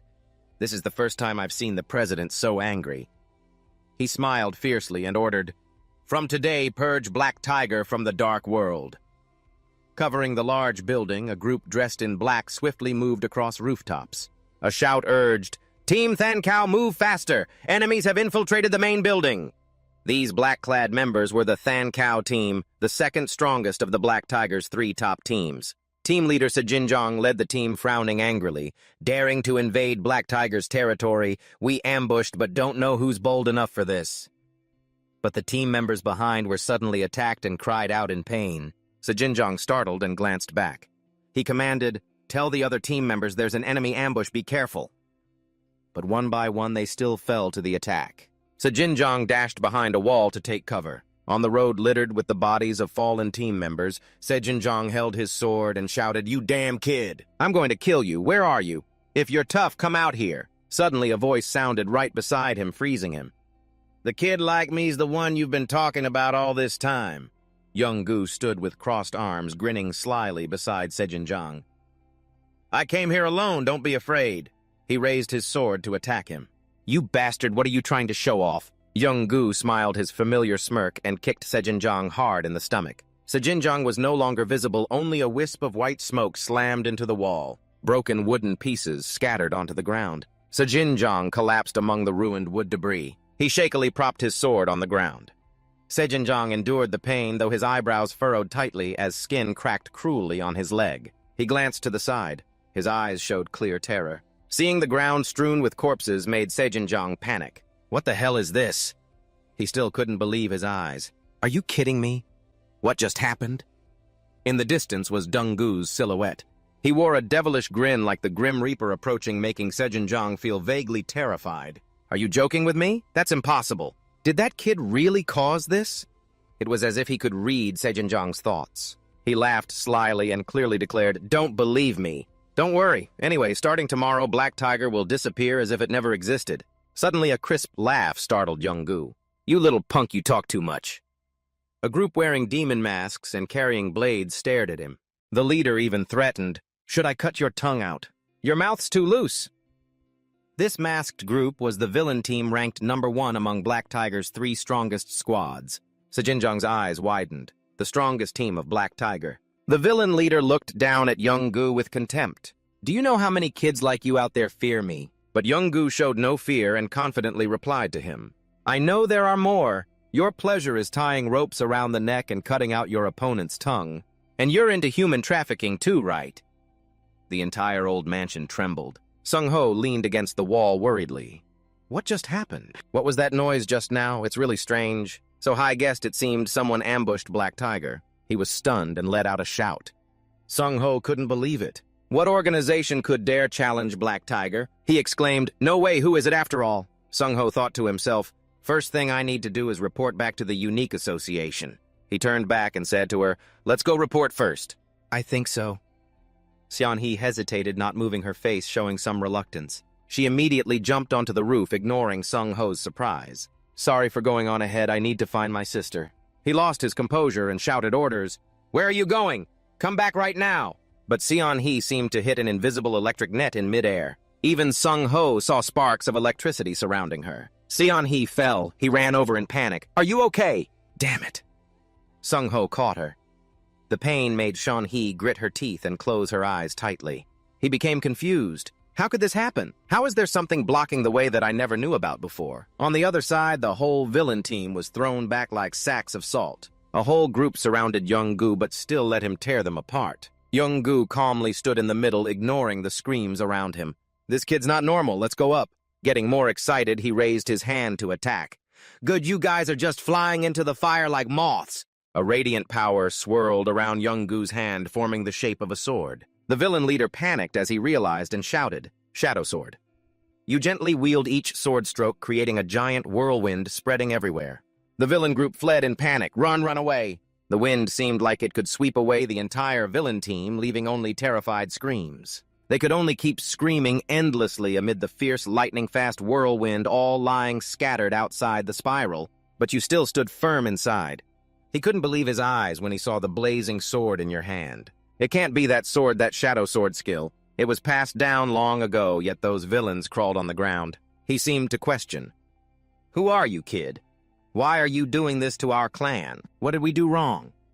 Young-gu glanced over at you attentively. With a smug, sarcastic look, you think I'd kill without a reason? Figure it out yourself. Those people stubbornly lifted their heads to argue. Of course it's because we didn't do anything wrong to deserve death. Young-gu raised his sword and smiled. All right, telling you the reason before you die shouldn't be a problem. These words shocked everyone. They froze, dumbfounded. Seriously about dying, you looked up and laughed loudly. It's because you tried to kidnap my little sister. Of course you failed. The entire villain team was stunned. What I kidnapped, the villain leader strained his neck, trying to justify. We didn't kidnap, we just kill people. You frowned. Is that all? Young-gu spoke even more cruelly. If that's the case, then I have even more reason to kill you, all right? Another person appeared, making the villain team panic and widen their eyes. I didn't think you had that ability. Seeing Ki-ho approach, they exclaimed, Call the young master! The villain leader anxiously advised him. Young master, you should leave, this place isn't safe. A hand rested on the bright red armor. Ki-ho asked him, Who are you? The villain leader stammered. Yes, young master. He ruthlessly broke the leader's arm immediately. A blazing power radiated outward. A scream of pain pierced the sky. Ki-ho laughed mockingly. Do I need you to worry? A villain member panicked. Young master, what are you doing? But he didn't care. Ki-ho's entire face was immersed in the pleasure of absorbing power. One by one, the villain team members were drained dry and collapsed to the ground. Another one, grabbed by the neck, screamed in terror. Young Master Ki-ho laughed with satisfaction. His right hand grasped the neck of one person while his left grabbed another's hair. Amid the villain team's panic. Young Master, let go, young Master. Someone shouted from behind. Let go, but he ignored it, focusing on absorbing the unlucky one's power. The villain leader angrily clicked his tongue. He delivered a powerful kick to Ki-ho's stomach. I told you to stop already. He was kicked far away but managed to brace himself with hands and feet. The villain leader held his sword and loudly questioned, Ki-ho, what the hell are you doing? The atmosphere became tense. Young-gu observed from afar. Meanwhile, Ki-ho's face darkened as he approached and asked the leader, What did you just do to me? His expression turned cruel and fierce. Your duty is to let me do this as a way to make me stronger. You should be proud to serve Black Tiger. The villain leader froze, confused. Our duty? His memories slowly drifted back. The moment when the villain leader and his comrades proudly declared, We will serve the Black Tiger family forever, and pledge our lives for the prosperity of Black Tiger. Still the familiar ancient architectural house. In the corner, a boy sat sadly with his face buried in his knees. Young Ki-ho. The villain leader asked with concern, Han, are you all right? He just lowered his head and stayed silent. The leader tried to comfort him. Come on, cheer up. Your father is helping you become stronger. Ki-ho coldly brushed off the villain leader's kindness. Don't comfort me anymore. I don't even get to train like other kids my age. This made him fall silent. Then the villain leader regained his spirit and asked enthusiastically, "All right, do you want me to help you train?" He looked up at him with tear-filled eyes. "Yes, sir." The villain leader gave a thumbs up with a bright smile. "Yes, of course, Uncle will help our young master become strong to inherit Black Tiger." Kiho sobbed once, then hugged his neck, startling the villain leader. He heard the child's tearful voice. "I will try to become stronger. Please help me." He hugged the villain leader tightly and then burst into loud sobs. Back to the cruel present, he trembled as he repeated the words, "Our duty is to serve the Black Tiger family, sacrificing our lives for the prosperity of Black Tiger." At this moment, Kiho was still struggling to lift him onto the sewing table. He was extremely pleased. "I think your thinking is a bit twisted." He gripped the villain leader's neck even tighter, streams of energy gradually pouring out of his body. Kiho yelled like a madman, "You're just pawns to be sacrificed for me, got it?" The villain leader's hands and face were drained dry, his skin darkened cheeks, sunken veins clearly visible under the skin. He tried to speak, "Young master." The villain leader still cared enough to say his last words to him.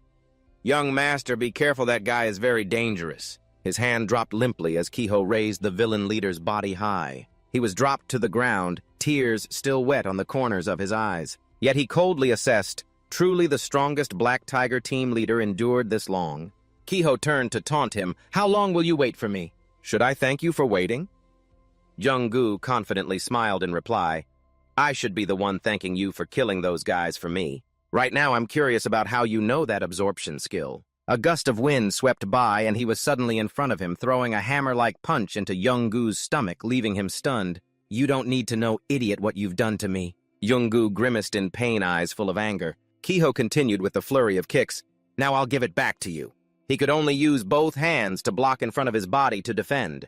He shouted fiercely while throwing an angry punch right at Jung-gu's face. "Damn it!" Elsewhere, loud sounds of punches and kicks echoed as the Black Society members struggled, surrounded by Black Tiger members. "This isn't good." The Black Tiger side was also issuing orders, "Don't let the intruders escape, capture them all." T-San anxiously shouted, "How much longer do we have to stay here?" Eon X turned to reply, even as a man in black aimed a sword at him. "We have to stay here until the chairman completely purges Black Tiger." Eon X was still trying to advise Taesan, "We have to continue supporting the chairman." The man in black closed in, aiming his sword at him, "Die." But Eon X easily defeated him with a powerful punch. The man in black was knocked flying into the wall. T-San told him, "I think we're almost done cleaning up." Yong-suk also looked over, seeming to agree.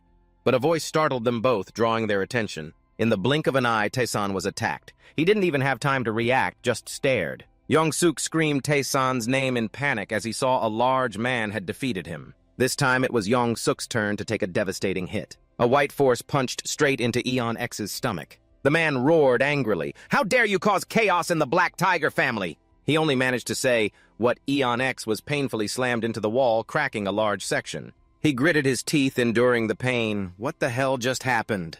A pair of leather shoes stepped on Eon X's face. John Tron was completely insane, his fierce face pressing hard on him while cursing, "You damn pigs!"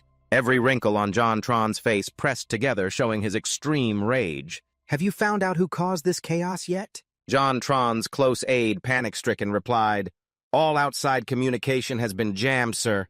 I can't get any more information or identify who these people are." His foot pressed hard on Eon X's face, causing him to wince in pain. John Tron kept asking, "You bastard, tell me who you guys are if you don't want to die." Eon X struggled to answer, We come from the Golden River clan."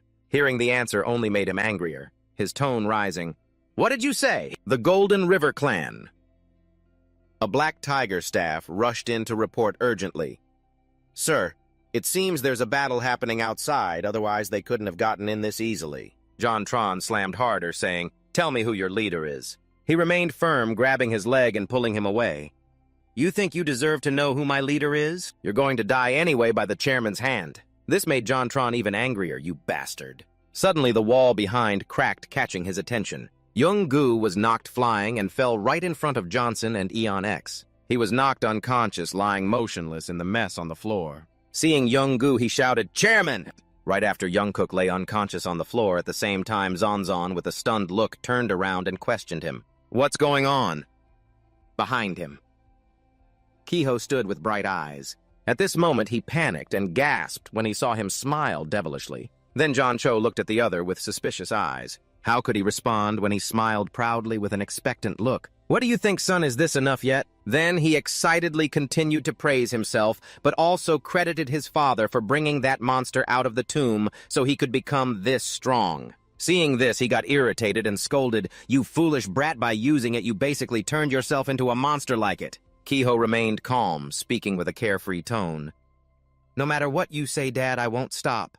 Then Kiho stepped forward, grabbed the collar of the henchman who panicked and stuttered, "What are you trying to do, young master?" Seconds later, he used his power, leaving JonTron gaping in shock. The henchman hadn't even begged for mercy yet when Kiho drained all his life force, leaving only a withered body. Then he turned his face and smiled triumphantly. "This feeling is amazing, Dad. Have I met your expectations yet?" Seeing this, he flew into a furious rage and yelled at him, "You're no longer my son, you fool! Since you learned that worthless skill, you've become a monster." After hearing this, Kiho dropped to the ground and bitterly mocked, "When I was weak, Dad treated me like a monster. Now that I'm strong, you still call your own son a monster." Finally, he furrowed his brow venomously and said in a low voice, "So what should I do now, old man?" Hearing this, JonTron startled, stunned, and speechless. Seeing this, Kiho slowly stepped forward and patted his shoulder, then smiled with satisfaction. "All right, Dad, rest now. From now on, I will inherit the Black Tiger clan." JonTron gritted his teeth bitterly. "Your voice is shameful, abusing that skill so much." He remained unfazed and disdainful. "If you have any objections, Dad, you can try. Didn't you always say those with power have everything?" Hearing this, he was so angry he choked on his words, "You're right." As the atmosphere grew heavy, suddenly a voice nearby suggested, startling the two, father and son. "Why don't we settle this with fists?" Young Gu sat up after his daze, excitedly suggesting, "Sounds pretty interesting fighting against you two, right?" Seeing he was still alive, he was surprised and asked, "What, you're not dead yet?" Hearing that, he sneered, "The one who should have died back then is you." Kiho's face twisted in horror. "What?" Then he turned away and urged the two lying on the ground, "How long do you two plan to stay there? I remember you two were hit in the neck and didn't die, so why are you lying down after just a little injury?" Within seconds, they both immediately stood up straight. "Yes." Then Young Gu decisively ordered them, "All right, you two go outside first." They answered together and obeyed, then disappeared in an instant.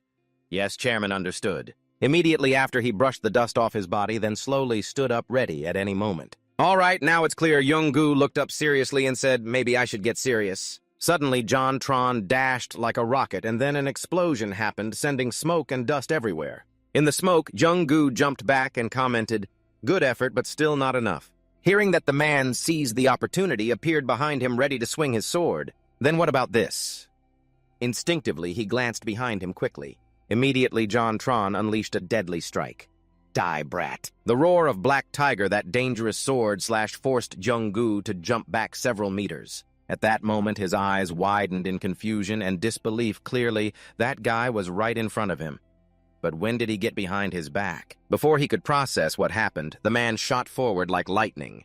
Young Gu was stunned, thinking, "What the—" Then JonTron continued the attack with a slash aimed at his back. The roar of Black Tiger die. But he didn't stop there. He kept attacking relentlessly. After a moment of defense, Young Gu concluded that the man must have some kind of aid that greatly increased his movement speed or allowed teleportation. John Cho smiled arrogantly and revealed it was just a little different, a supportive stone. Then he looked at Young Gu with merciless eyes and said, "Now you leave on your own." JonTron unleashed a skill, shooting thousands of sword blades straight at him. Black Tiger attacked Young Gu, who both blocked with his sword and evaluated. "I have to admit he's really strong." Then he lifted his head with sky-high confidence, but to me it's still not enough. Hearing that the man glared and questioned, "What did you say?" He didn't care and plunged his sword into the ground, then shouted, a skill crack spread out from the earth, shooting straight toward the man. Seeing that the man was startled, stepped back and exclaimed, "You're crazy." JonTron was shocked, frozen, stammering, "What? How can you suddenly—" He was stunned, seeing something incredibly fast. Young Gu unleashed a skill like a tornado, tearing through the wind. Next, his ultimate move was so powerful it pierced through the building. JonTron was knocked back. He snarled in hatred, "You bastard!" At this point, all he could do was silently lament in his mind, feeling utterly helpless. How could that guy have such a strong skill? Regaining composure, JonTron landed on a nearby roof and barely caught his breath before Young Gu launched another attack, knocking him away. Seeing Young-gu bursting with fierce energy, he worried and thought he couldn't get close to that bastard if this kept up. Finally, Young-gu's eyes blazed with fire as he coldly declared, "It's all over now. Are you ready to die?" Immediately, a rough hand grabbed Young-gu's neck, lifting him off the ground. Seeing this, Tron screamed, calling out Kiho's name. Kiho, with eyes full of hatred, threatened, "You're the one who should be ready to die." Young-gu said, "I will absorb everything from you." Without finishing, Kiho cast a spell, creating a magic circle around himself, beginning to drain all his inner power. Young-gu had to scream in pain. Kiho smiled with satisfaction. He was excited, feeling his power surging. While Young-gu screamed in rage, his eyes half closed, he endured each wave of damn pain. "I didn't expect this!" Then Young-gu's face became veiny with strain. He gasped, cursing in his head. "I'm really sorry. Then he gritted his teeth, blaming, "How could this be possible?" At the same time, Kiho was thrilled beyond words. What is this Sugoi feeling? How much power does this guy have? Just then, something made him freeze in panic. Kiho stammered, power. "My power is being sucked back." Seeing the situation worsening, Johnson ran, shouting loudly, "Kiho, don't let him go, you bastard!" Then Young-gu grinned slyly, smirking with triumph. Too late. At that moment, the man was stunned, blinking as he saw his son's life energy drained impossible. At that moment, Kiho withered like an empty shell. He collapsed completely lifeless. Zontron's heart felt crushed. He broke down in despair. "No, it can't be my son." Kiho Jung-gu coldly removed his arm and sneered with contempt. "You think your skill is useful against me. Don't think you're the only one who knows it. I've killed the first person who used it, but I didn't exploit that skill like you say." Then he pushed Kiho down and smiled mockingly. "Good night, little one." Back to John. Tron trembling all over, he roared furiously, "You damn dog, I will kill you and then save my son!" Unable to bear it, he charged forward with fiery eyes, emphasizing his words. "You damn dog, I will kill you and then save my son." Young-gu laughed scornfully. It's ridiculous for someone about to die to talk about saving someone already dead. As soon as he finished, they both crashed into each other, causing a shaking explosion. Johnson was thrown back, coughing up red blood. He trembled, barely holding his battered body. "You bastard!" Amid the pain, John shouted in confusion, "Who are you? Why do you want to destroy my Black Tiger clan?" The next moment, he stabbed his sword through his body. At this point, Young-gu wore a careless expression and taunted, "Old man, looks like you talk too much, huh? Didn't I tell you before? Kidnapping my sister means you should know the consequences." Just as he finished speaking, the sword was pulled out from his body. As the sword was withdrawn, Tron collapsed. Young-gu looked around and muttered wearily, "It's over." Young-gu's gaze stopped on Kiho's corpse, reflecting with regret. "Too bad I still didn't want to kill him so soon. I should have asked who taught him that skill. Seems difficult." At that moment, he saw a stone floating above Tron's body. He was stunned and exclaimed, "What is that, a shattered stone?" And apparently he placed that stone inside his own body to absorb power, then could use it as I see. Just now, Dung-gu suspiciously asked, "Why didn't I hear the manager mention this? They should have told me this important information. This is a very worrying problem. They're willing to use forbidden items to become stronger." At the same time, he sensed a strange aura and looked ahead. In the blink of an eye, Young-gu quickly chased after the other person. "What kind of vehicle is that?" He panicked, turning his face back. "Are you kidding?" Seeing him chasing, he immediately launched the Hanween Loi attack. The next moment, he instantly recognized the skill. The sword technique, Thuandao Fap. Dung-gu stepped back narrowly, dodging. Now he cornered Zaydi and pointed his sword at his face. He shouted fiercely, "You think I have time to play around with you?" Seeing this, he stammered in fear but tried to act arrogant. "Hey, wait.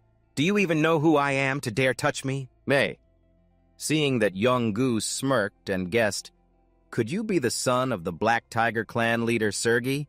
With a smug look, he shouted confidently, "No, I'm Han Hai, the third son of a top clan. I was only invited to Black Tiger.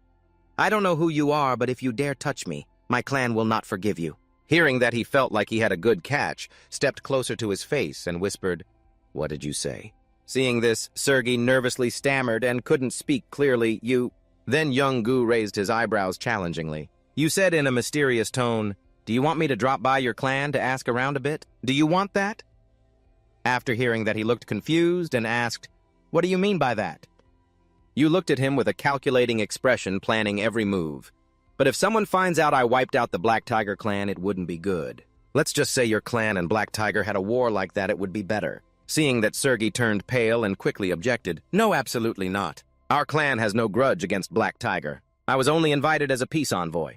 Dungu smiled slyly and asked, "Then do you want to live now? Make your decision." Seeing that he immediately stood up straight and nodded repeatedly, "Yes, of course I want to." Right after Sergey obeyed, you threw a pill into his mouth. When he unconsciously swallowed it, Young-gu authoritatively warned, "You've swallowed it now. If you don't reveal my identity, you will live. Otherwise, if you tell, you will die." Sergey turned pale and panicked, exclaiming, "What did you just make me eat?" You just casually replied with a sinister smile, "Just something to control you. It's called the soul control demon technique. Nothing to be afraid of." Then you turned away and decisively ordered, "Taesan, take this guy and train him to join the Black Society." In the blink of an eye, Taesan appeared and knocked Zaidi unconscious. He caught Zaidi and obediently followed orders. "Yes, from now on, I will be the trainer for this little buddy." Next, Young-gu loudly summoned the members. All members of the Black Society left fake traces of that clan on every Black Tiger corpse. Whoever can create the most convincing fake scene, do it. One of them immediately responded, "Yes, it's me." John, in the cold night under the gentle blue moonlight, held a sparkling stone, silently lying lonely beside the body. Although solitary, it still emitted a mysterious light. Just then a man approached and picked up the stone. It was Selen. He held the stone and smiled happily. A moment later, he put the stone inside his body. Immediately, a flash of light burst out. At this moment, Selen gritted his teeth, enduring the tremendous energy. Finally, he screamed wildly as he absorbed it. Then Selen clutched his stomach, trembling in waves. Regaining composure, he gave a savage smile under the crimson moonlight. Selen was satisfied, as if he had just completed a masterpiece. "Finally, I've completed it." In the silent night ahead stood a towering building slowly falling asleep.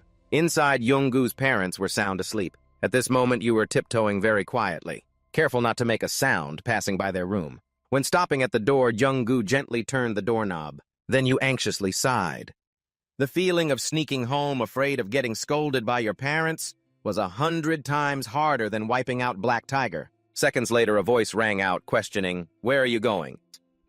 At that time, Sujan was sitting on the bed, suspiciously looking at you. Hearing the voice, you jumped. "Why are you only coming home now, and why are your clothes all messed up like that?" Young-gu acted like he didn't understand what she was talking about. "What are you saying? So late, and you're still not asleep?" The girl seriously replied, "I was waiting for you to come back." Hearing this, you took off your shirt and smiled, dodging the topic. "Oh, really? All right then. It's late anyway, we can talk in the morning."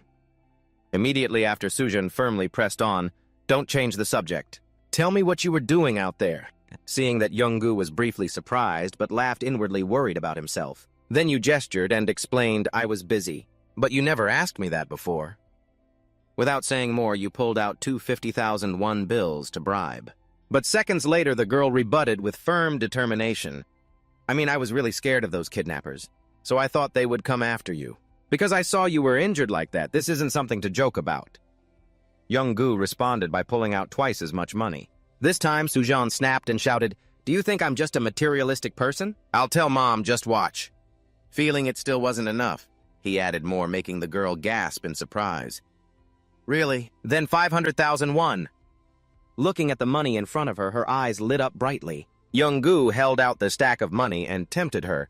"So do you reject it? With this amount, you could get VIP tickets to idol shows. You can show off to your friends all you want." Immediately, Sujan grabbed the money. The girl shyly hurried to explain, "I was just scared you'd get scolded by Mom, so I didn't tell. It's not because of the money or anything." He gave a thumbs up and proudly said, "Of course. You're my sister." Then Sujan happily replied, "Thank you."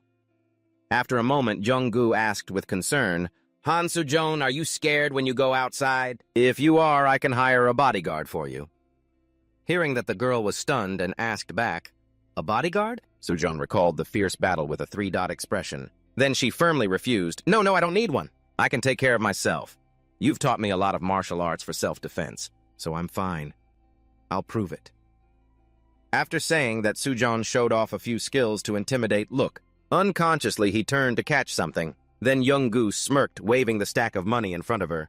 "What's up?" Suddenly something made him freeze. The girl attacked with a series of money-grabbing moves. Seeing this, he was amazed, holding the money and praising, "So fast."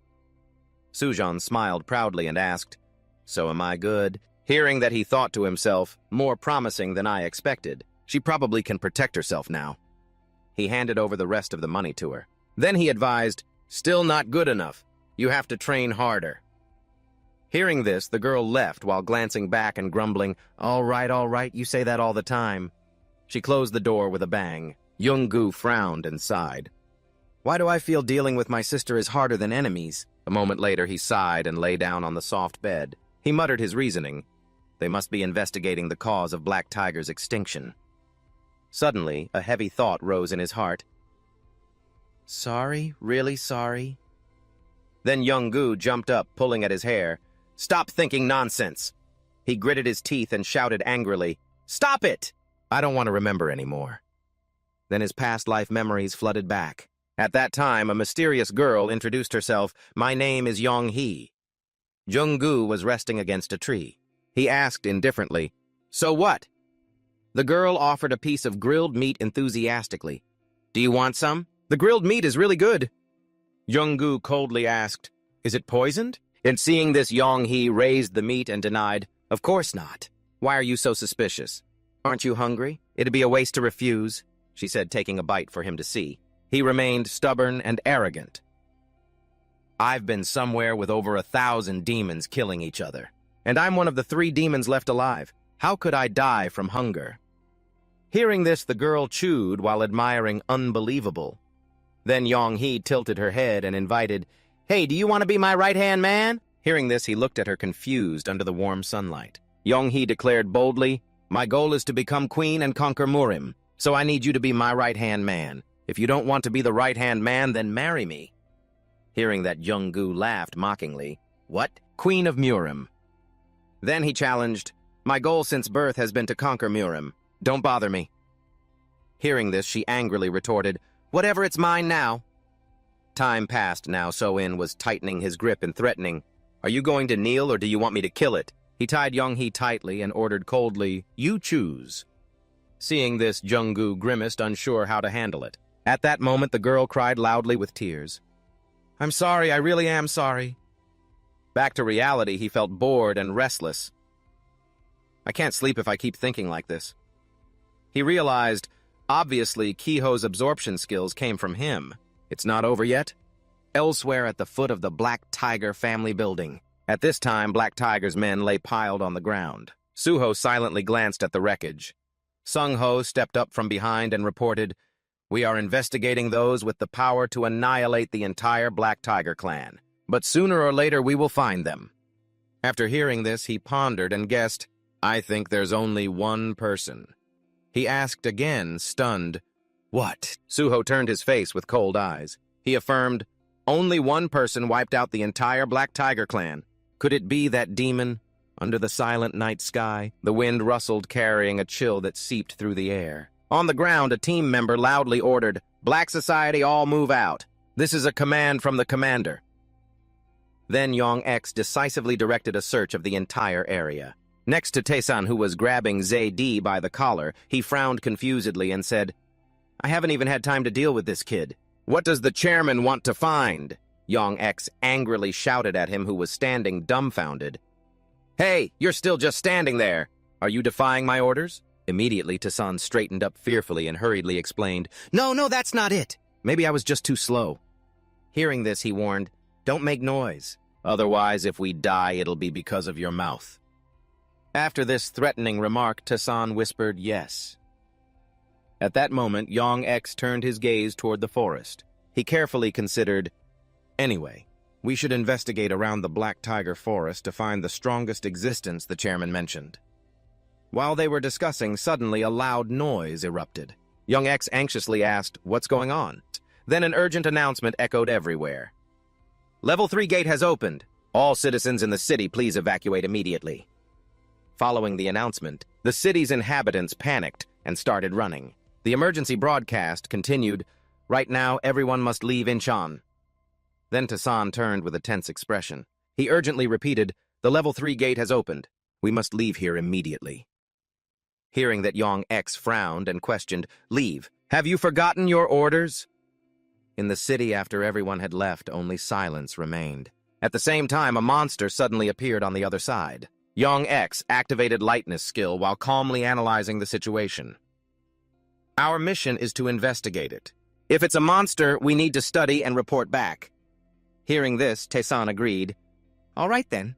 Let's follow this trail. Understood. After agreeing on this plan, he seriously instructed, let our members know. Our opponent is a level 3 monster. Don't attract its attention. Just check the monster's status and retreat immediately. At that moment, sparks shot toward them. He startled and stepped back, exclaiming, What? Where is this fire coming from? Immediately after, Tae-san, shocked, pointed into the distance. It's over there.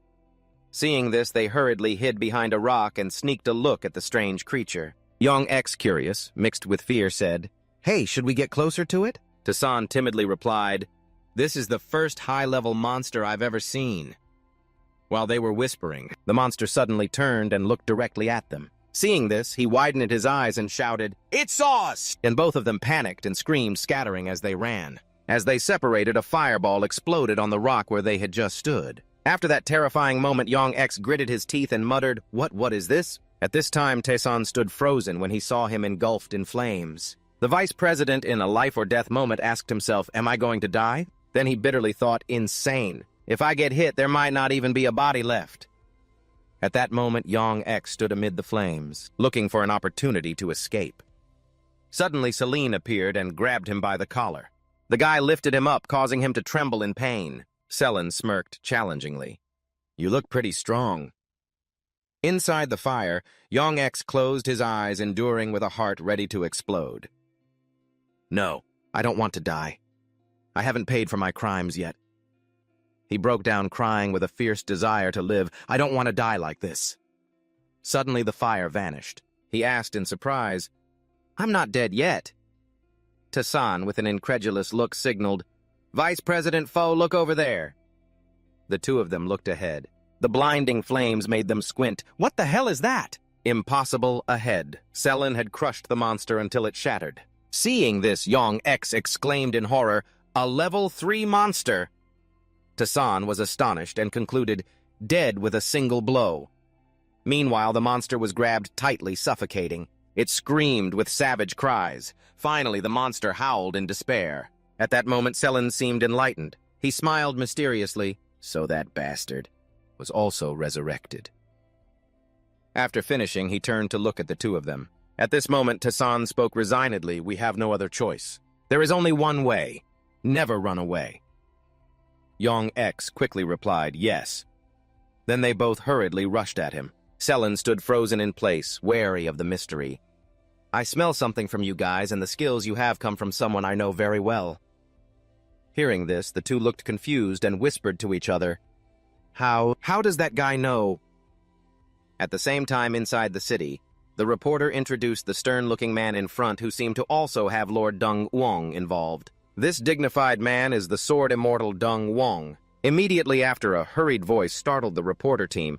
Hey, is it our turn to be on TV yet? The news broadcast came on. The reporter solemnly announced, The Black Tiger family has been completely destroyed. The head of the family, John Tron, is dead. There will be a conference here to discuss the loss of a pillar of one of the 8 great families. Today, the 7 heads of each family will hold a meeting, and this news will spread. News around the world about this great loss. We are not yet clear on the meeting's agenda. The meeting place is the Cho Mu Mun building. A man with the demeanor of a monk approached the Hua Song Mun family. Jukun Iangju, the nostalgic elder, glanced around. It's been a long time since I last came here. Next, the reporter confirmed on camera, Yes, today we have the appearance of Mr. Hoa Song Munju. The next to arrive is the Golden River family. Hoguk, he had a mocking expression. I know I shouldn't have come dressed like this. Then he turned away and whispered a reminder, Hey, Jung-gu, don't wander around aimlessly today. Hearing this, Jung-gu replied, surprised, What's the matter? Are you afraid I'll get beaten up? He asked in astonishment. But Jung-gu, did you destroy the Black Tiger family all by yourself? I can't believe that with just you alone you accomplished things that even the 8 greatest families never imagined. But that's good. I don't want to get involved with that fake family anyway. Seeing that the boy innocently replied without worry, leaving him stunned. I don't know, I just went for a little walk yesterday. Hoguk kept overthinking and continued advising. But anyway, don't attend this meeting, just walk around here. A moment later, he seriously reminded again, "You have to attend this meeting and focus on it. You have to take care of yourself. Also be careful with the people around here, especially Min Cheon." Just then, Jung spoke up from behind, puzzled. "Why do I have to be careful of your dad?" Seeing her, Younggu exclaimed in surprise. Junyoung's appearance caught both of their attention. So Younggu asked, "Why are you here?" Before she could answer, another voice interrupted. "Are you acquainted with my daughter?" Hearing the familiar voice, she turned around and exclaimed, "Dad, the person who just arrived is Che Min Cheon from the Black Horse family." Junyoung excitedly introduced to her father, "He's my classmate." He asked skeptically, "Are you Lee Ho-guk's son?" Before Younggu could explain, she whispered to her father, "He's Ha Jung-gu, not Lee Ho-guk's son, Dad. He's just responsible for enforcing the law there." Ho-guk from behind also greeted warmly, surprised. "I didn't expect to meet your daughter. Che Min Cheon is a magical genius, right? Are we not considering marrying off my son, Kang Chun? He's also very strong." Hearing this, Min Cheon couldn't help but laugh. "You really haven't changed at all. Are you planning to use us?" But Ho-guk reacted similarly. "I am a real man. I'm not the type to stab others in the back like some people. I am an upright man." Min Cheon mocked, "Ho, are you really upright, or are you hiding some plan?" Ho-guk laughed even louder. "Ha ha ha, don't accuse me like that. While both sides are in a war of words over on another side, it's no less intense. Can you tell us why the Black Tiger clan was destroyed? And what do you all plan to discuss in today's meeting? And here the Black Horse clan Park Jon-chun is one of the remaining strongest clans. Is it really just one person who destroyed the whole clan?" Then he showed Ho-guk the way around the back. Junyoung took the chance to start a conversation with Younggu. "Were you surprised to see me here?" Younggu replied a bit, "Because a magical genius like you shouldn't be in a place like this." She laughed, "That's because I'm only suited for magic. My father wanted me to learn martial arts, but I couldn't learn or master it. Anyway, welcome to my home." Elsewhere, Sung-ho is quietly observing the activity outside, recalling the words that only one person destroyed an entire family. Could it be the strongest demon in history? He thought silently. The Black Tiger family is one of the 8 great families representing South Korea. And here the Black Horse family Park Jon-chun is one of the remaining strongest families. Is it really true that only one person destroyed an entire family? Moreover, there was the Level 3 gate incident last night. It was so dangerous that the whole city was evacuated. The control center reported a false alarm due to a system error, but is the disappearance of the Level 3 gate related to Black Tiger? Could it be that the appearance of that demon completely wiped out the Black Tiger clan? Thinking of this, Sung-ho frowned. He really doesn't understand why he didn't make it clearer. If that were the case, the search would be much easier. Whatever, I'll figure this out myself. First, I should observe the meeting of these 7 clans. Inside the meeting room, the atmosphere is tense. John In snapped. "I've already said this. What do you think? What are you waiting for with all this clear evidence?" Meanwhile, Dong-won calmly replied, "I think you should relax a bit." John In questioned. "What do you mean?" Dong-won continued. "Sometimes what we see isn't the truth." John, in hot-tempered as ever, yelled, "The evidence is that clear already. There are traces of the Hebei clan on the bodies. Who else could the culprit be?" On the other side, Dong-won couldn't hold back and asked back, "Do you think everyone thinks like you?" Behind Hebei is the Chinese government. Accusing wrongly could lead to severe sanctions. If we ignore that and attack Hebei, all of Korea could be in danger. Seeing the tension rise, Min Cheon, who chaired the meeting, calmly spoke up. "Aren't we here to discuss?" Dong-un calmed down, sat back, and lowered his voice.